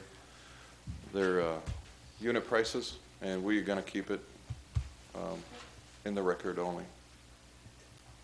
So if we do that, will we have something by next meeting, hopefully, or will it take longer than that? That's what I would like the okay from the board, is to go out for bids tomorrow or Friday. Give 3 weeks for bidders to submit their bids, because the package was out there already for about 2 months, and then receive bids a week before the board meeting, and so we can review it and make a recommendation for the June's meeting. Is there any time constraints with regard to fulfilling the SAW grant requirement? No, we have 3 years to do that. Okay. We only used 6 months. And there's not an additional charge to go up for a rebid because It's the same package. they didn't fall within your guidelines or your parameters? I don't believe so. Okay. That's my recommendation. We can accept their bids and move forward. They are more than what was originally budgeted for. There were 4 firms attended the pre-bid meeting, but we only received 2 bids. And I did send a communication to the board that I would like to open it for everybody, but it was not during a public meeting, and that I did not get a consent opinion from the board, and I believe John was copied on that. So we decided to keep it the way it is, and we end up with 2 bids only. So this is just delaying us another month. Pleasure of the board? I'm sorry? The pleasure of the board then, with his recommendation, to put it back up? We want at least 3 bids, so it must have to go back out. We don't have to get 3 bids. We can get only 1 bid, and if it's within the budget, we give it to them. I don't think we violated any. If there's not enough interest and we have only 1 contractor wants to do the job, we can give it to them. But of course, the more, the better. We may end up with 10 bids. We may end up with 2, again. But it is your recommendation that we go back out and entertain? I'd like to go out, again, for a rebid, if that's okay with the board. We have a motion? I'll make a motion that we put it back out for rebid, the televising and cleaning of the sewer. Thank you so much. Second? I'll second it. Questions No on charge. It's no charge, so. Any questions on that motion? Hearing none, all those in favor? Aye. Aye. Aye. Opposed? Thank you, Sir Matt. Thank you. Excuse me, Yes, sir. could you tell me, excuse my ignorance, but what are we bidding on? I'm not, in the newspaper article, there's nothing on the agenda. Is this clean up of the park? No, this is for the sewer line from Marine City down to Roberts Landing, to televise it and clean them. Okay, That's what the SAW grant was for. pardon me? That's the SAW grant that he was talking about. He hadn't gotten to the park yet. Oh, okay, I read two things in the papers, and that was one of them. I wasn't sure what we were talking about. Thank you. Go. The second item was the water system mapping. We sent a proposal back last year on May 27th to map your water system, and this is still on hold. We don't have authorization to go forward. What was that about again? This is to map your fire hydrant, the gate valves, all the water lines. The amount. Oh, I don't have that. It's all about money. It was about 3,000 or 4,000. I don't remember. Yeah. You should have it. I think John's still working with the old engineer to get the rest of our drawings and maps, aren't you? Yeah, that's a problem, they have not provided. And that's gonna come, in fact, I'm gonna ask for that. Okay, It's gonna have to be on our agenda. for So- this meeting. so that's on hold. Yeah. What else you got? Okay, the next one. The water park, the asbestos removal project. Blue Star was awarded the project, and they were on site in the last 2 weeks, and they finished. Did we ever get their insurance? Yes. And their bond? And John approved it? Yes. Okay. The one issue they had was whether their workers' compensation was gonna expire on April 30th, and I said that policy had to be renewed, so we had exposure, we didn't have any exposure beyond that point, so then they sent a new policy with, to expire on 4/30/2016. Okay. That was the one concern, and they corrected it. Yeah, that was sent, again, to the entire board, I never got that one. April 13th. Every board member. If you're sending to my Cottrellville email address, it doesn't work. Both emails. Okay? Never got it on my regular one either. Okay. Well, yeah, it was sent to Mr. Chop, Ms. Vaselli, Ken, Matt, Township Treasurer, and my staff. Okay. I never got that one. And then also John's reply was sent to everybody too. And so there were multiple communications back. Okay. And then we gave them the go-ahead. They've started on May 1st. They've done their work. And we discovered something that was not accounted for. There was a basement that they cleaned, and now we have an empty basement that we need to take care of. Either remove the entire basement and backfill it, or leave the walls, break them down to 3 feet, or leave the walls entirely and then just backfill it with clean clay.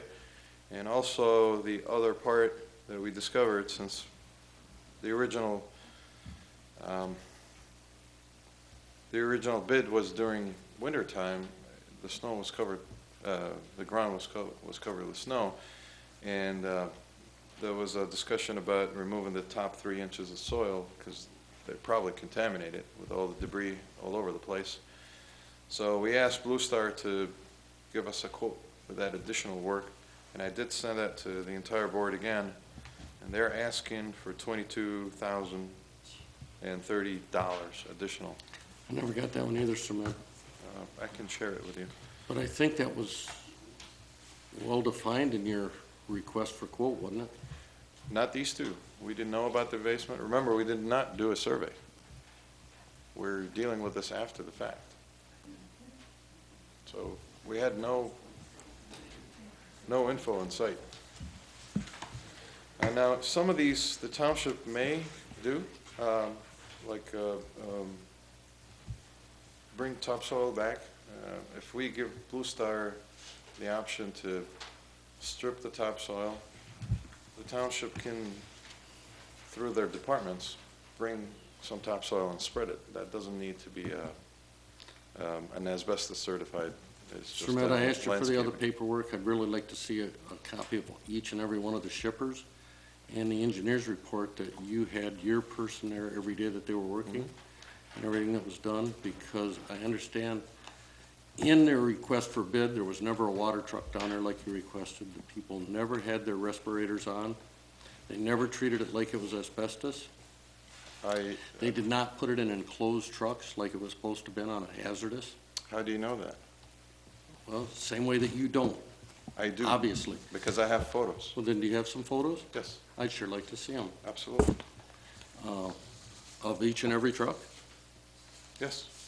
Because any of the I have asbestos dailies. that blows out of the top of the truck, I am not sure what are we trying to do here. I have We're trying to- my inspector is on site every day. okay, He's then he'll done- have a report then, He's correct? done his job. I have Okay. 4 days of reports, Okay, and I have photos of all the work. okay, Now, I did get your request at 2 PM today, correct. and I only made 1 copy. That's all I asked for. They've done what they're supposed to do. All right, I'm just gonna review it with the request for quote that you sent out. I can share this with the board. Can I have copies of it? Yeah. I can make copies for the whole board after the meeting. Okay. Water truck, the lab, I'm sorry, Matt. The truck with liner, How many loads did we take up to the landfill? we have requested that, and we don't have Your engineer should have had that. the tickets yet. But Didn't your generate- engineer make out the tickets? No, the landfill make out the tickets. It's when they receive, they give it to you. Your engineer didn't know how many loads went out of there, and he was standing there? It's probably recorded. We request the tickets because he could miscount, they could misrepresent. Whatever the landfill receives, we will have tickets. Not after the fact, I'm asking for them now. I don't have it. Okay. And it'll be in his reports, and how many loads it went out each day, is that correct? I didn't read it yet. again, I Oh, got your okay. request at All 2 right. PM. Well- I did not get a chance to look at these yet. But just quickly, Glenn. We were down there, we saw it. There's the water. And they're in suits. Again, the trucks are lined. The landfill would not accept any online trucks. I don't know where you're getting your information. Were you on site? No, at the landfill when they came in. At the landfill? Saw some of them that came How in. did the landfill Now, accept did, them? what trucks are you saying were yours? And then maybe that. They all weren't Blue Star trucks. That's the reason I'm asking you. You can share this with the board.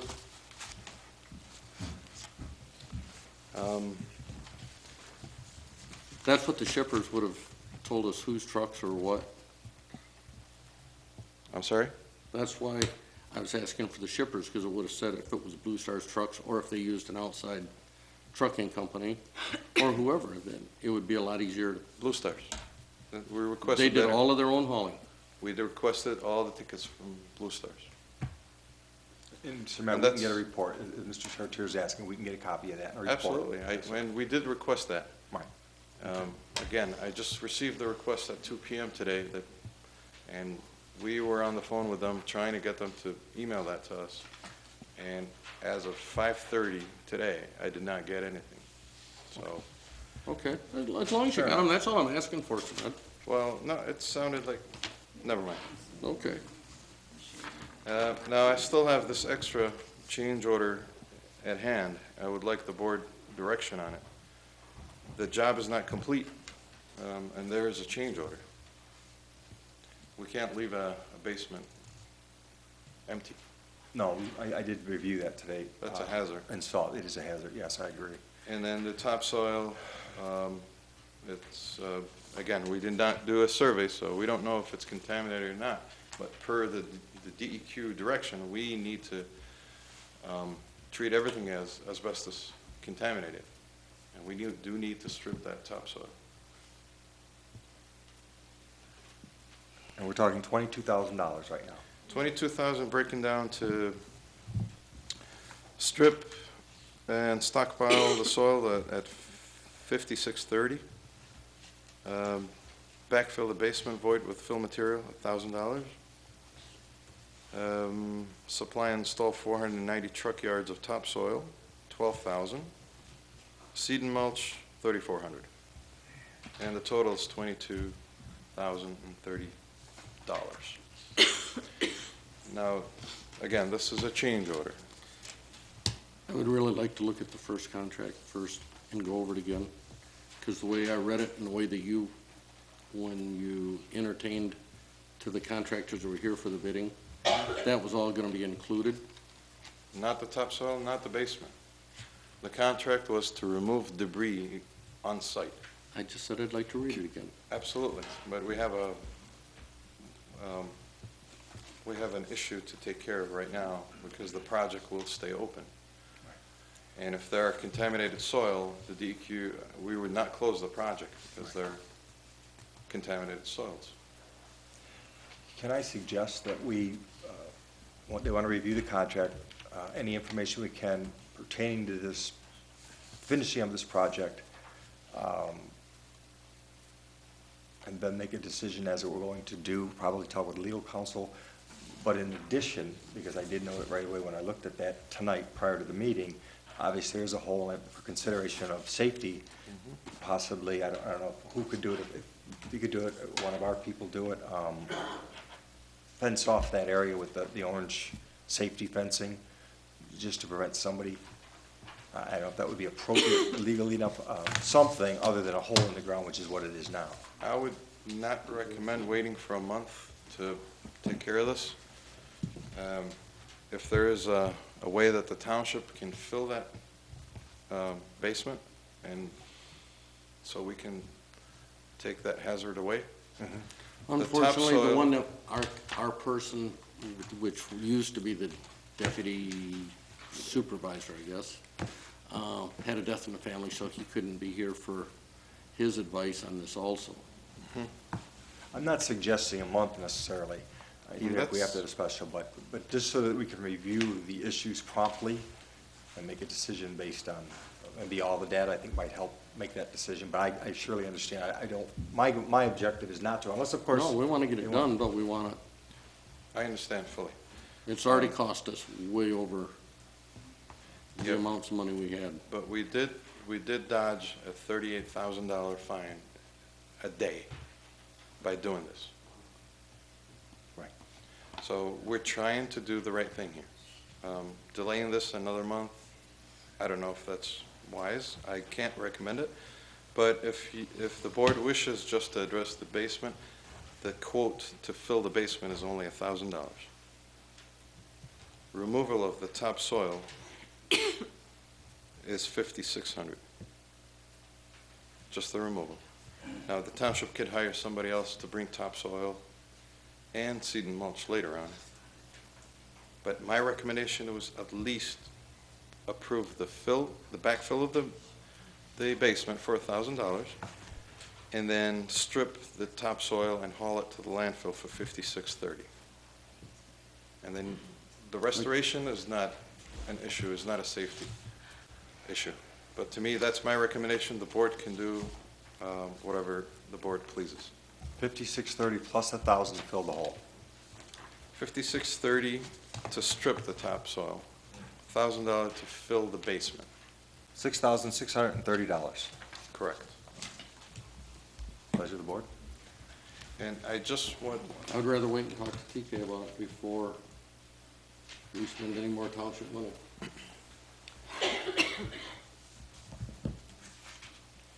I'd just like to add that we did review the contract document. The DEQ wanted to move and address the issue with the debris being on site.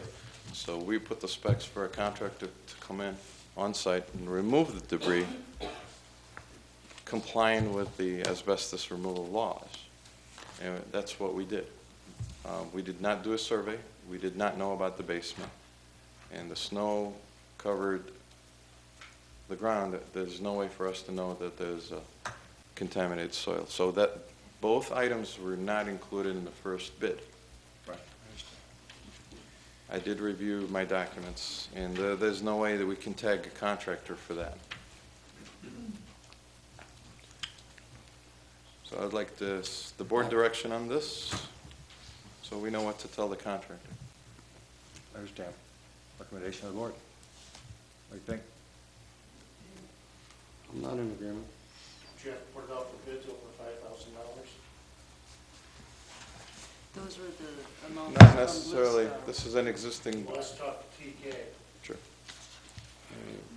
But in my opinion, this is an existing contract. It's just another change order as part of an existing contract. We already. And I'm gonna go back and look at our minutes. I do Absolutely. believe in our conversation when the gentleman from White Star was here, the term all-inclusive was included in our conversation in his proposal Yes, for the scope that was disclosed. for the job for the project we were talking about, because it was emphasized that we did not have any additional money, and this was already way over budget. So all-inclusive was spoken to him, and he said he was familiar with it, and he knew what the job was. I understand what you're saying. What were the dates that you said that you sent me the emails again?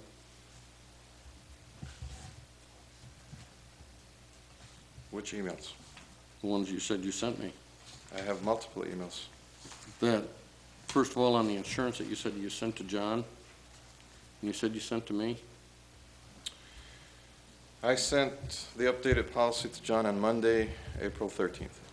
John reviewed it Monday, April 13th, and sent it back to everybody, saying that the updated policy satisfies his concerns.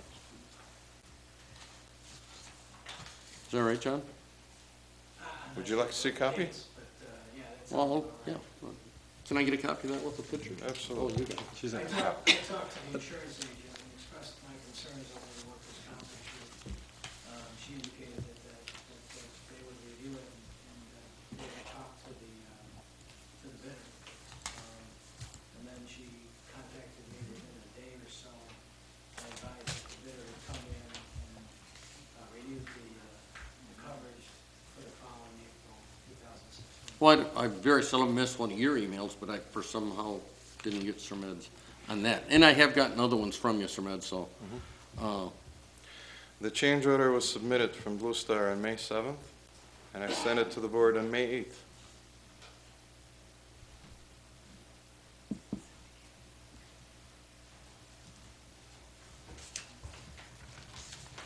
and that also went to John? Correct.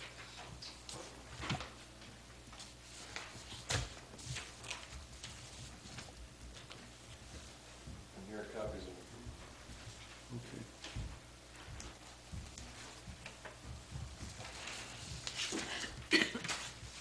it. Just a suggestion, I agree that we don't want to leave a hazard there.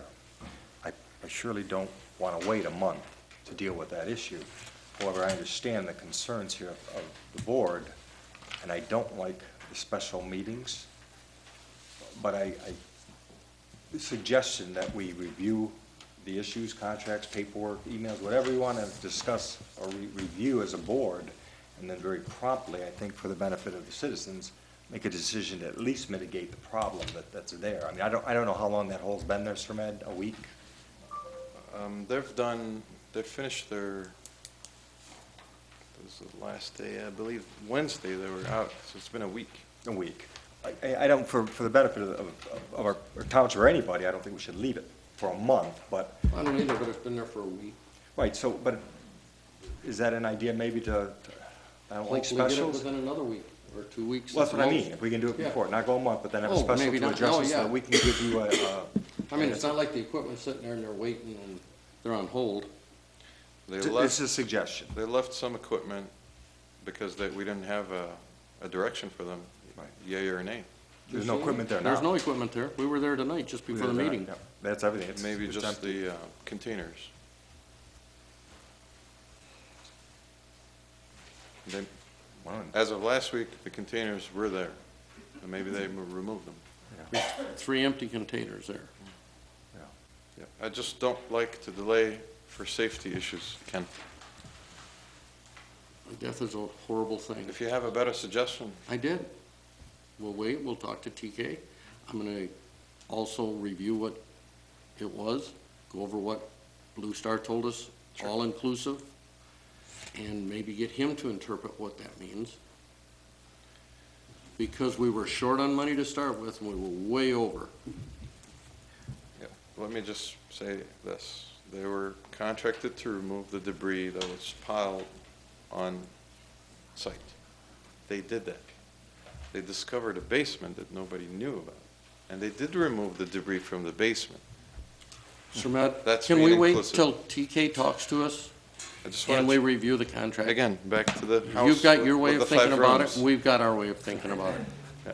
All-inclusive, you're telling me I have a house, I have 5 rooms. All-inclusive now I was have the 10 soil. rooms. It was still 2 acres. Up to the board. I Thank can you. only recommend. You have a motion then? Is there a motion? Do we need a motion for discussion? Well, are we going to set up a, Do you want to have a deadline? I guess we don't, right? I mean, we're going to address it. Do Right, we need a but motion to address it? No, he's just looking No, for direction, but so Yeah. let's just promptly handle it. I mean, No, we I'll want to be get it pushing- resolved too and get it over with, so. I would be pushing that we have a definitive answer by next week then. I mean, I would hope to. Yeah, by the end of the week, we should be able to, Thank you. I would think. I would hope so, yeah. That would be my plan. Thank you. Anything else, sir? The review projects, we have the Verizon Tower, 1067.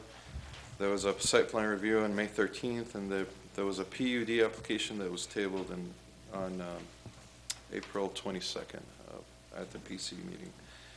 I don't have any updates on that, and talking to Pat, she said she hasn't heard anything either. The other one is the Fiber Tech River Road extension, and I believe the application was withdrawn, so there is no project over there. Excuse me, sir. What Could was you- that? The fiber optic. I was asking him a question now. Before you go further, because I don't know if everybody's aware of that, and I was going to ask Ken, since he's our planning rep, but you touched on it. That Verizon tower was tabled April 22nd. Correct. can you explain just briefly, very briefly, just because you were there and you're aware of the process, so that the people that might not know what that means and where we are, if you don't mind? Sure. And luckily, we do have the maps over here. They left Right. last time. Ken, if you don't mind. You know, Everybody can see it. This is existing Verizon coverage.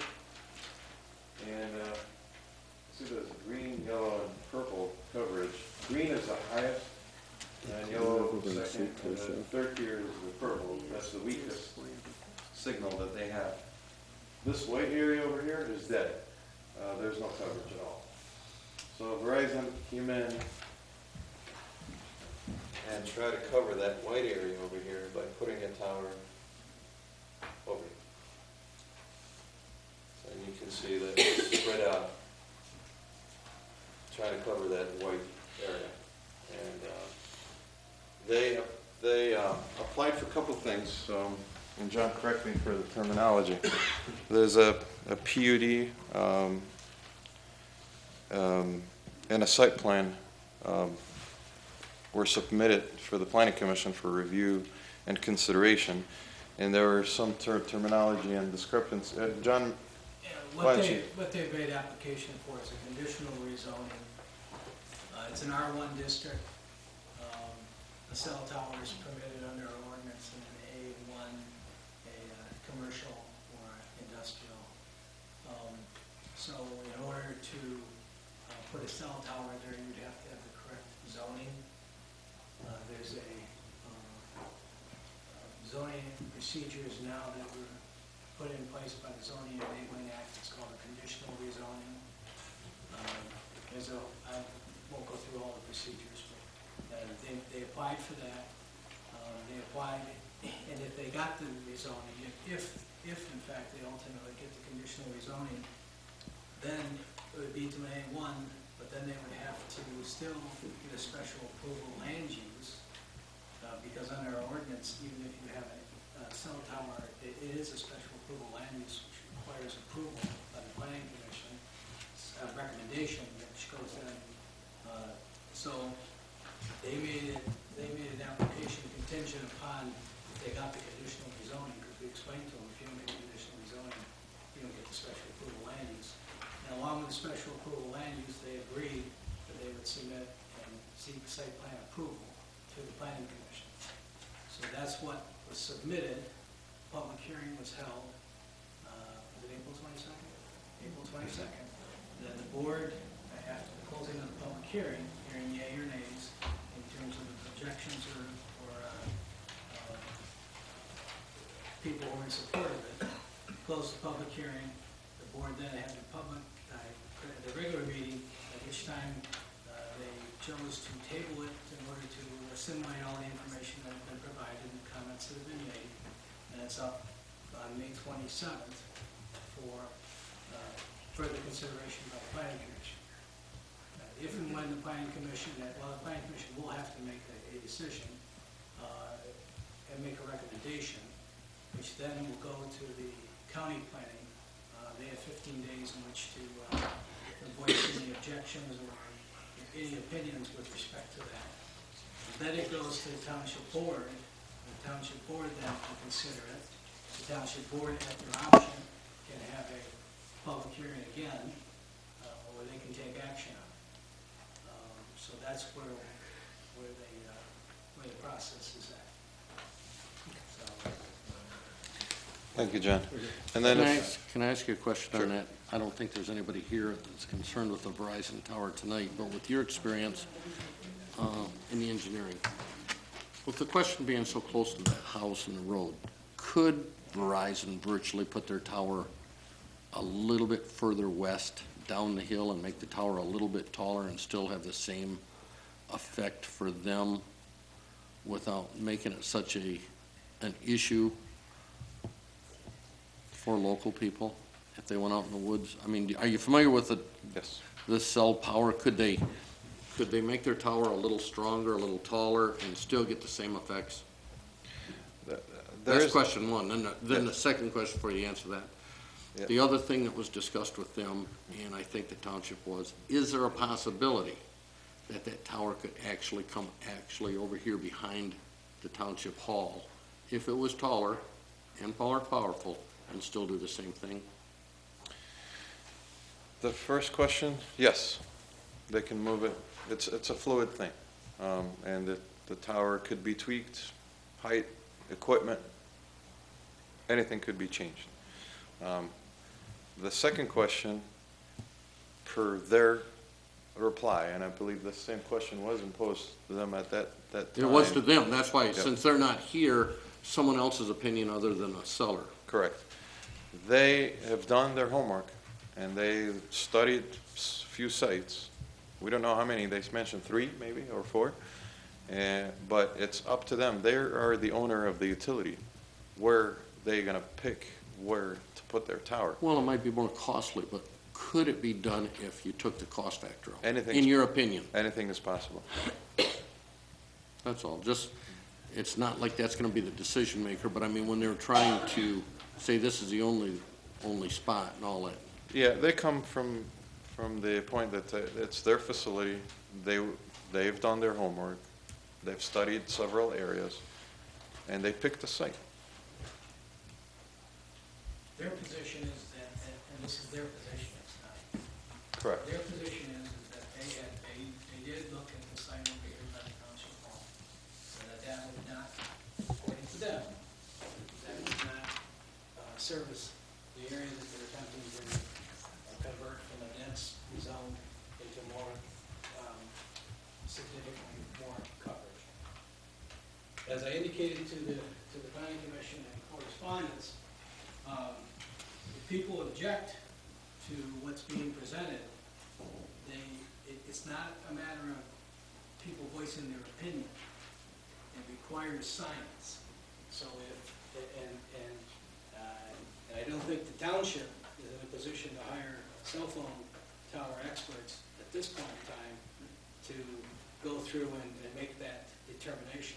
I mean, maybe I'm wrong, but No, but if they made the lane a little longer and they went back a little bit further and got it away from the houses that are issues. If that opinion comes from someone, and I've tried to caution the township on this, and the Township Planning Commission, if that opinion comes from someone with expertise, not just opinion of what you or I might think, someone with expertise, because if you're going to challenge their presentation, you have to have it in like science. You can't just say, well, we think you should do it here or there. Well, that's why I was just asking Sir Med, since this isn't the Verizon hearing, but he's familiar with other cell towers. Anything. I don't know if. Anything is possible. We've seen them put all over the place, but again, we rely on them Oh, and yeah, no, but and their expertise. it was just an opinion. Yep. John is absolutely right. We cannot tell them how to operate. We can make an objection if we have science to support us to Correct. say that you could put this in an existing A1 area, okay? So it could still stay on the same gentleman's property, but a little further away from the house. Again- We had a lot of questions in again, regards to his house, his oil well. If the township's gonna act and say, we reject this proposal because it is our opinion that this can be put here or there, what I'm saying is, the township should have expertise, not opinion, expertise to back up. When they say this, when you have presented to us as incorrect, we believe this is the correct fixture and this will serve this dead zone. My point is, you can't just say, that's what we think. And anybody who opposes the placement of the tower, again, they're gonna need something to support it. Because if the Federal Telecommunications Act has a kind of a seed to it that runs, a thread maybe is better, that runs to it is, they favor these telecommunications towers. They favor it for a variety of reasons. Better cell service for homeland security, better cell service for communication devices for, first responders, et cetera, et cetera. And so they're saying that, if you reject it, you can't reject it purely on opinion. I wouldn't say we were rejecting it, I was just asking Sir Med's opinion And I don't on know, cell tower. maybe Cement has this expertise, but I don't know if you your company has been involved in the placement in the telecommunications industry. I don't Not the know. design and placement of the tower, but my opinion, things can be tweaked. They're not solid, but again, they've done their homework. That's their selection. We have to respect that. They have expertise on staff. They brought in their communication engineer along, and they've done the studies. They selected the site based on an educated criteria. They've Okay, done. I was just asking an opinion, since the Verizon parties were not here tonight. Thank you, John, thanks for making Since you that got our point. I engineer. appreciate it. And the main reason I wanted it was so the TV viewing audience could get an overview, because that last meeting wasn't taped. Anything else, sir, for us, for you? There's only two, under miscellaneous projects, there's a P2 recycling grant and also a transportation alternative program. Again, we don't have a go-ahead on that either. They were just discussed. And that's all in my report. Thank you, sir. P2? I'll give you a copy of that, just in case you don't have it. That's all I have. If you don't have any questions for me, Board, any questions for John? Thank you. Thanks, sir, Matt. thank you. Appreciate it. Before I get into public comments, moderator, just points. Again, thanks to all the volunteers that have helped in some of the issues we addressed tonight. Again, at the bottom of that agenda is the note for the Cemetery Advisory Committee. Thanks, Pat, for all that. This paperwork that she had given me, Washington Municipal Code and so forth regarding their cemetery board will be forwarded to them. We have had a request to some of our employees here in the offices about fireworks. We don't have an ordinance in this township for fireworks, and the county doesn't have an ordinance. I called the county on it today, the police department, sheriff's department. We follow the state laws, as does our whole county. So any questions or concerns regarding fireworks and the timelines and the amounts, it's all in, you can actually Google it under the Michigan State laws. One point that we didn't touch on, I just want to make it because I'm sure there were issues and concerns. In our revenue and expenditures report, out of the 13 pages, the very back, and as I wrote on my notes, there were some very gross errors with regards to meter reading and the software program. $245 million is what the revenue was, and I discussed with the clerk and went over it, and we were like, wow, well, where do these numbers come? This is great. I mean, water did go up high. Kidding. It was a computer program with our meters were down. They got another meter. They didn't sync with the software program, so many residents got some extremely high water bills. The process is being taken care of, and they rectified it, but I just wanted to make a point of it, that it was noted and dealt with within our offices. With that, public comments. If anybody would like to address us with public comments, I think you go to the podium, please. Couple things that were mentioned today. Lori had said the accounts payable is the clerks and the treasurer. She made it sound like it was kind of even. The treasurer only signs the checks after she makes them out and posts them to the general ledger. And what the treasurer's supposed to do is just check it against the invoice to make sure it's correct. And then changing auditors, I think, is a really bad idea. I worked with that Stuart Beauvais for a couple years, and they were not helpful at all. Absolutely lousy. And this Plant Moran did seem decent. I know Lori didn't like them because they gave her the journal entries to do, and she wasn't happy with that. Also, I went to the Cloud today, and since going permanent a couple months ago, I don't see anything on there. I don't see anything going on there. So now that we're paying for it, it's sitting there. And then when the Compensation Commission met in 2013, we interviewed Lori as to the number of hours she would work.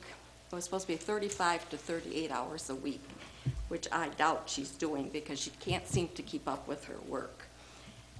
So anyway, I think maybe if she put those hours in, she'd be able to get her job done. And then there's information being spread that I want Lori's job. and I want to make it very clear. I don't want the clerk's job, the treasurer's job, the supervisor's job.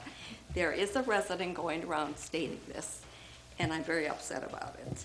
I'm always willing to help where and when I can, but I just want, and myself and residents, just want a board that's considerate, conscientious, and responsible. Thank you.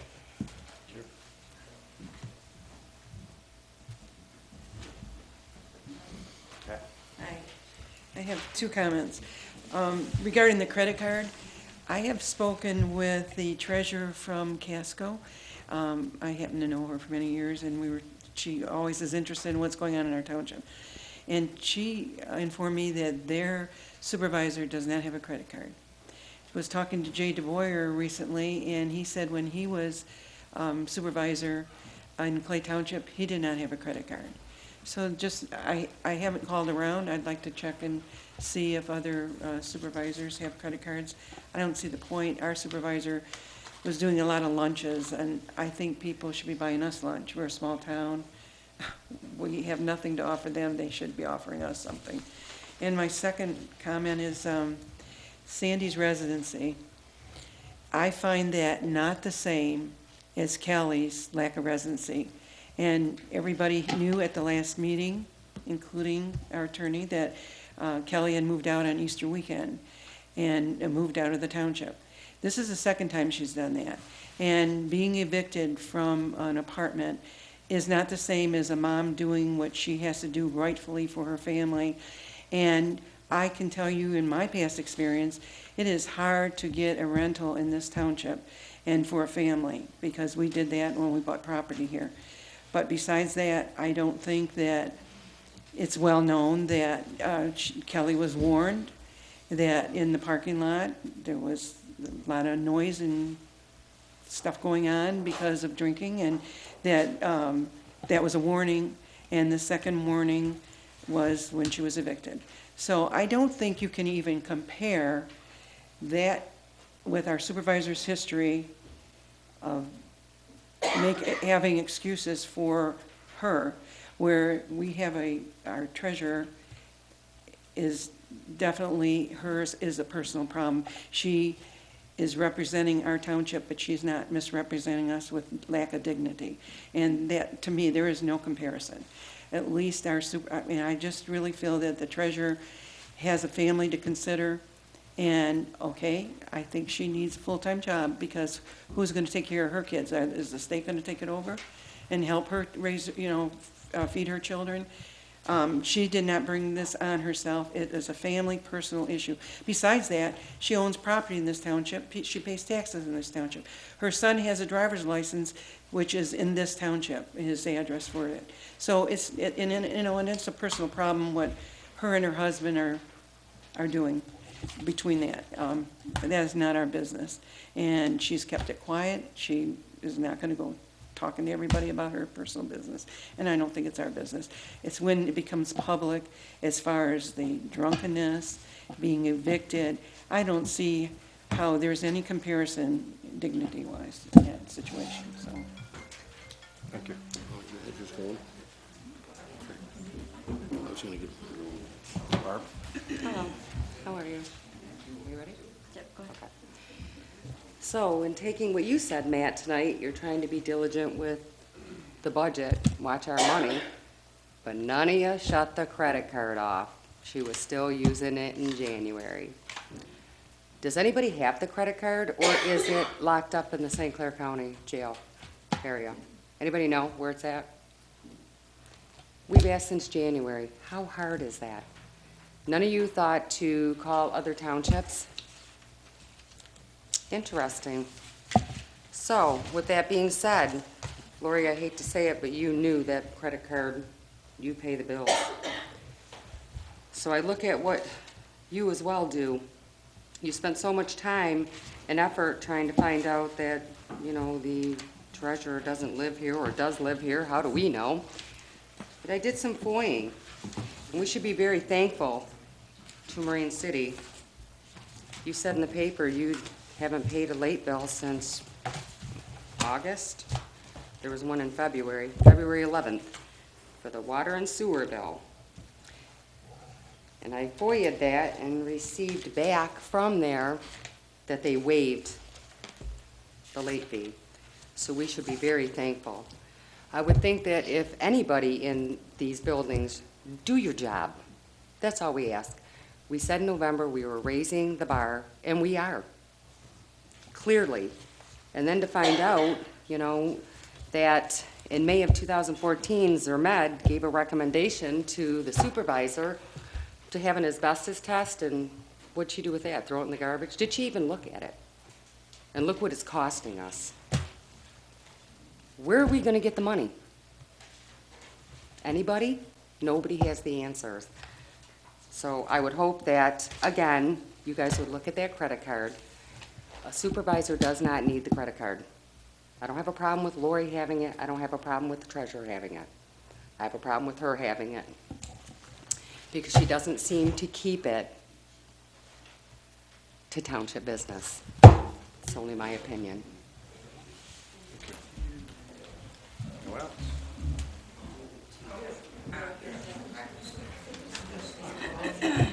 Township Board, thank you very much. Did a nice job tonight, Matt. Sandra Keys, she's moved in, out, in, out, in, out. Guaranteed, she's in right now. She'll be out in August because her kids want to go to St. Clair High School. She'll be back out, registered with St. Clair. What days does she work? Mondays, 2 hours. Tuesday, no days. Wednesday, not in. Thursday, 3 hours maybe at the most. We're paying her and a deputy treasurer? Come on.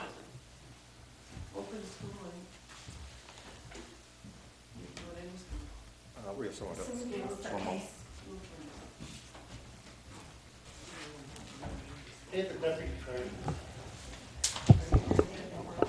According to the protocol, I'm supposed to give you my name. My name's Alan Barnes. I'm sure you all know me or seen me around. I just have a few comments to make. There's so many questions that the board has to deal with, but there's so many little problems that make our lives better. And when we do try to find out answers, we don't get replies. I'm still on the verge of wondering why we even have a fire authority. Why, when I complained last time to forgive my water line bill because I didn't want the water line bill, and they've never flushed the hydrant out in front of my house, I come home a day later, or 2 days later, and the stick is in the bushes, and the hydrant is all wrapped up in black paper and that. I come to the board and ask them, some members of the board, to look into it. They took my name and address and telephone number. That was 3 weeks ago. It's probably in the garbage. And we're paying all this stuff for the fire. Marco, the recycling plant that burnt, they asked for forgiveness. We don't know. Did they give them forgiveness? I've never heard whether they forgave them that bill. We have too many little things that go unanswered that nobody answers, okay? And it's the same thing. Like the clerk, Lori is trying to write the notes, and everybody's listening. Maybe a better use of some of our money, if we could find some, would be to get her a tape recorder like they used to have. That way she could always go back and re-listen to that, and it's on the tape. Because how can she really do justice by listening and writing at the same time? Okay? They talked about Sandy Keys, the same thing about our township supervisor residents. If Sandy lost her job because of her moving, then I don't know, they should figure that out, because if I lived in the township, but maybe I don't get my registered voting or my mail, I might get it in the Marine City Post Office. How's that affect being a citizen or working here? Okay? And I would like to see, if there was time, it was discussed before, that maybe some volunteered to work later or something, where we could come in and ask questions and get answers to them. Meet the board or whatever, have a night a week or a month or every couple months, where we could ask the simple questions like, Why is my fire hydrant covered up? What's wrong with it? You know, and things like that, just the little questions, not the big issues that I don't have nothing to do with what we do with Sandy or what we do with our supervisor or whatever. All I know is that I try to follow the rules and I hear my time's up, but I would like more time to be able to talk to the board members or something like that over these little problems and get answers to them. Thank you, Al.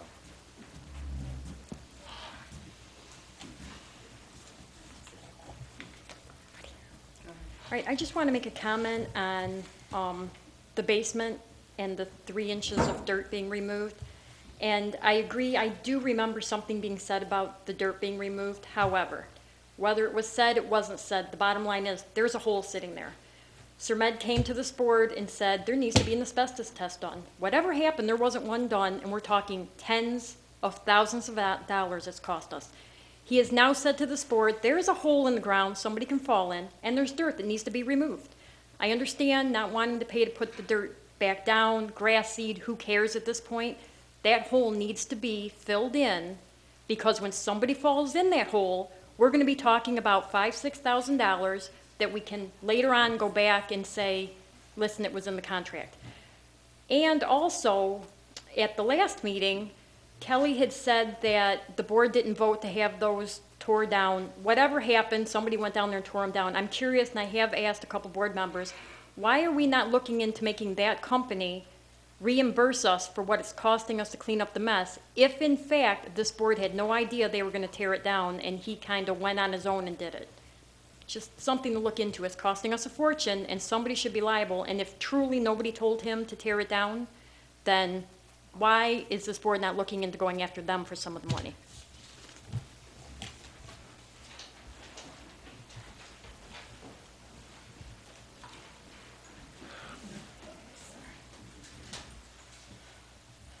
The whole park situation boggles my mind. Every shortcut that's taken costs thousands and thousands of dollars. There's professionals that have been advising the board and doing their duty. How do we ever get a clean title if none of this proper due diligence was done up front?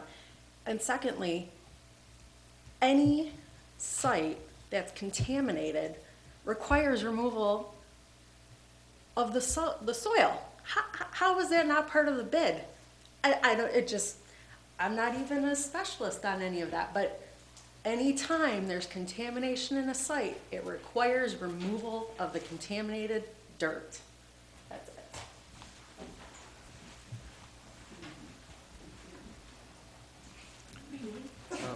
No, not yet. All right. On the auditor, I have a question.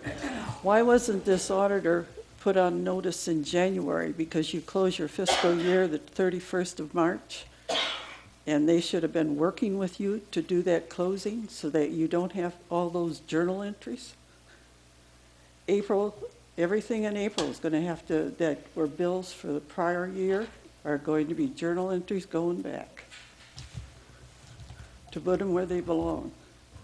So that auditor should have been on board already to tell you what he needed and what date he could be here. But otherwise, you're not going to meet your September report to the IRS.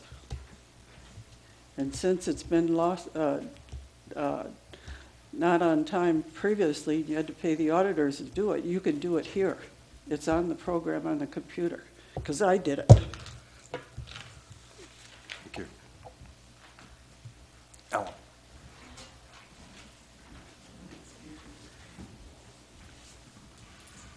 I don't want to throw rocks at anybody, and I'm not going to, but I have enough knowledge of Ira Township and China Township to tell you people that you are not going to go to any of those offices and always find the supervisor in, always find the treasurer in.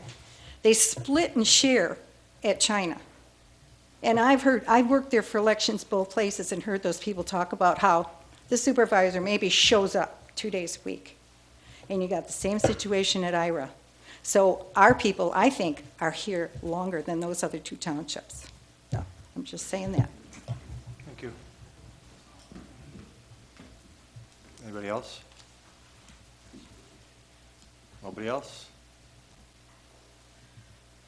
A motion to adjourn? I make a motion that we adjourn. I'll second. All those in favor? Aye. Aye. Thank you, ladies and gentlemen.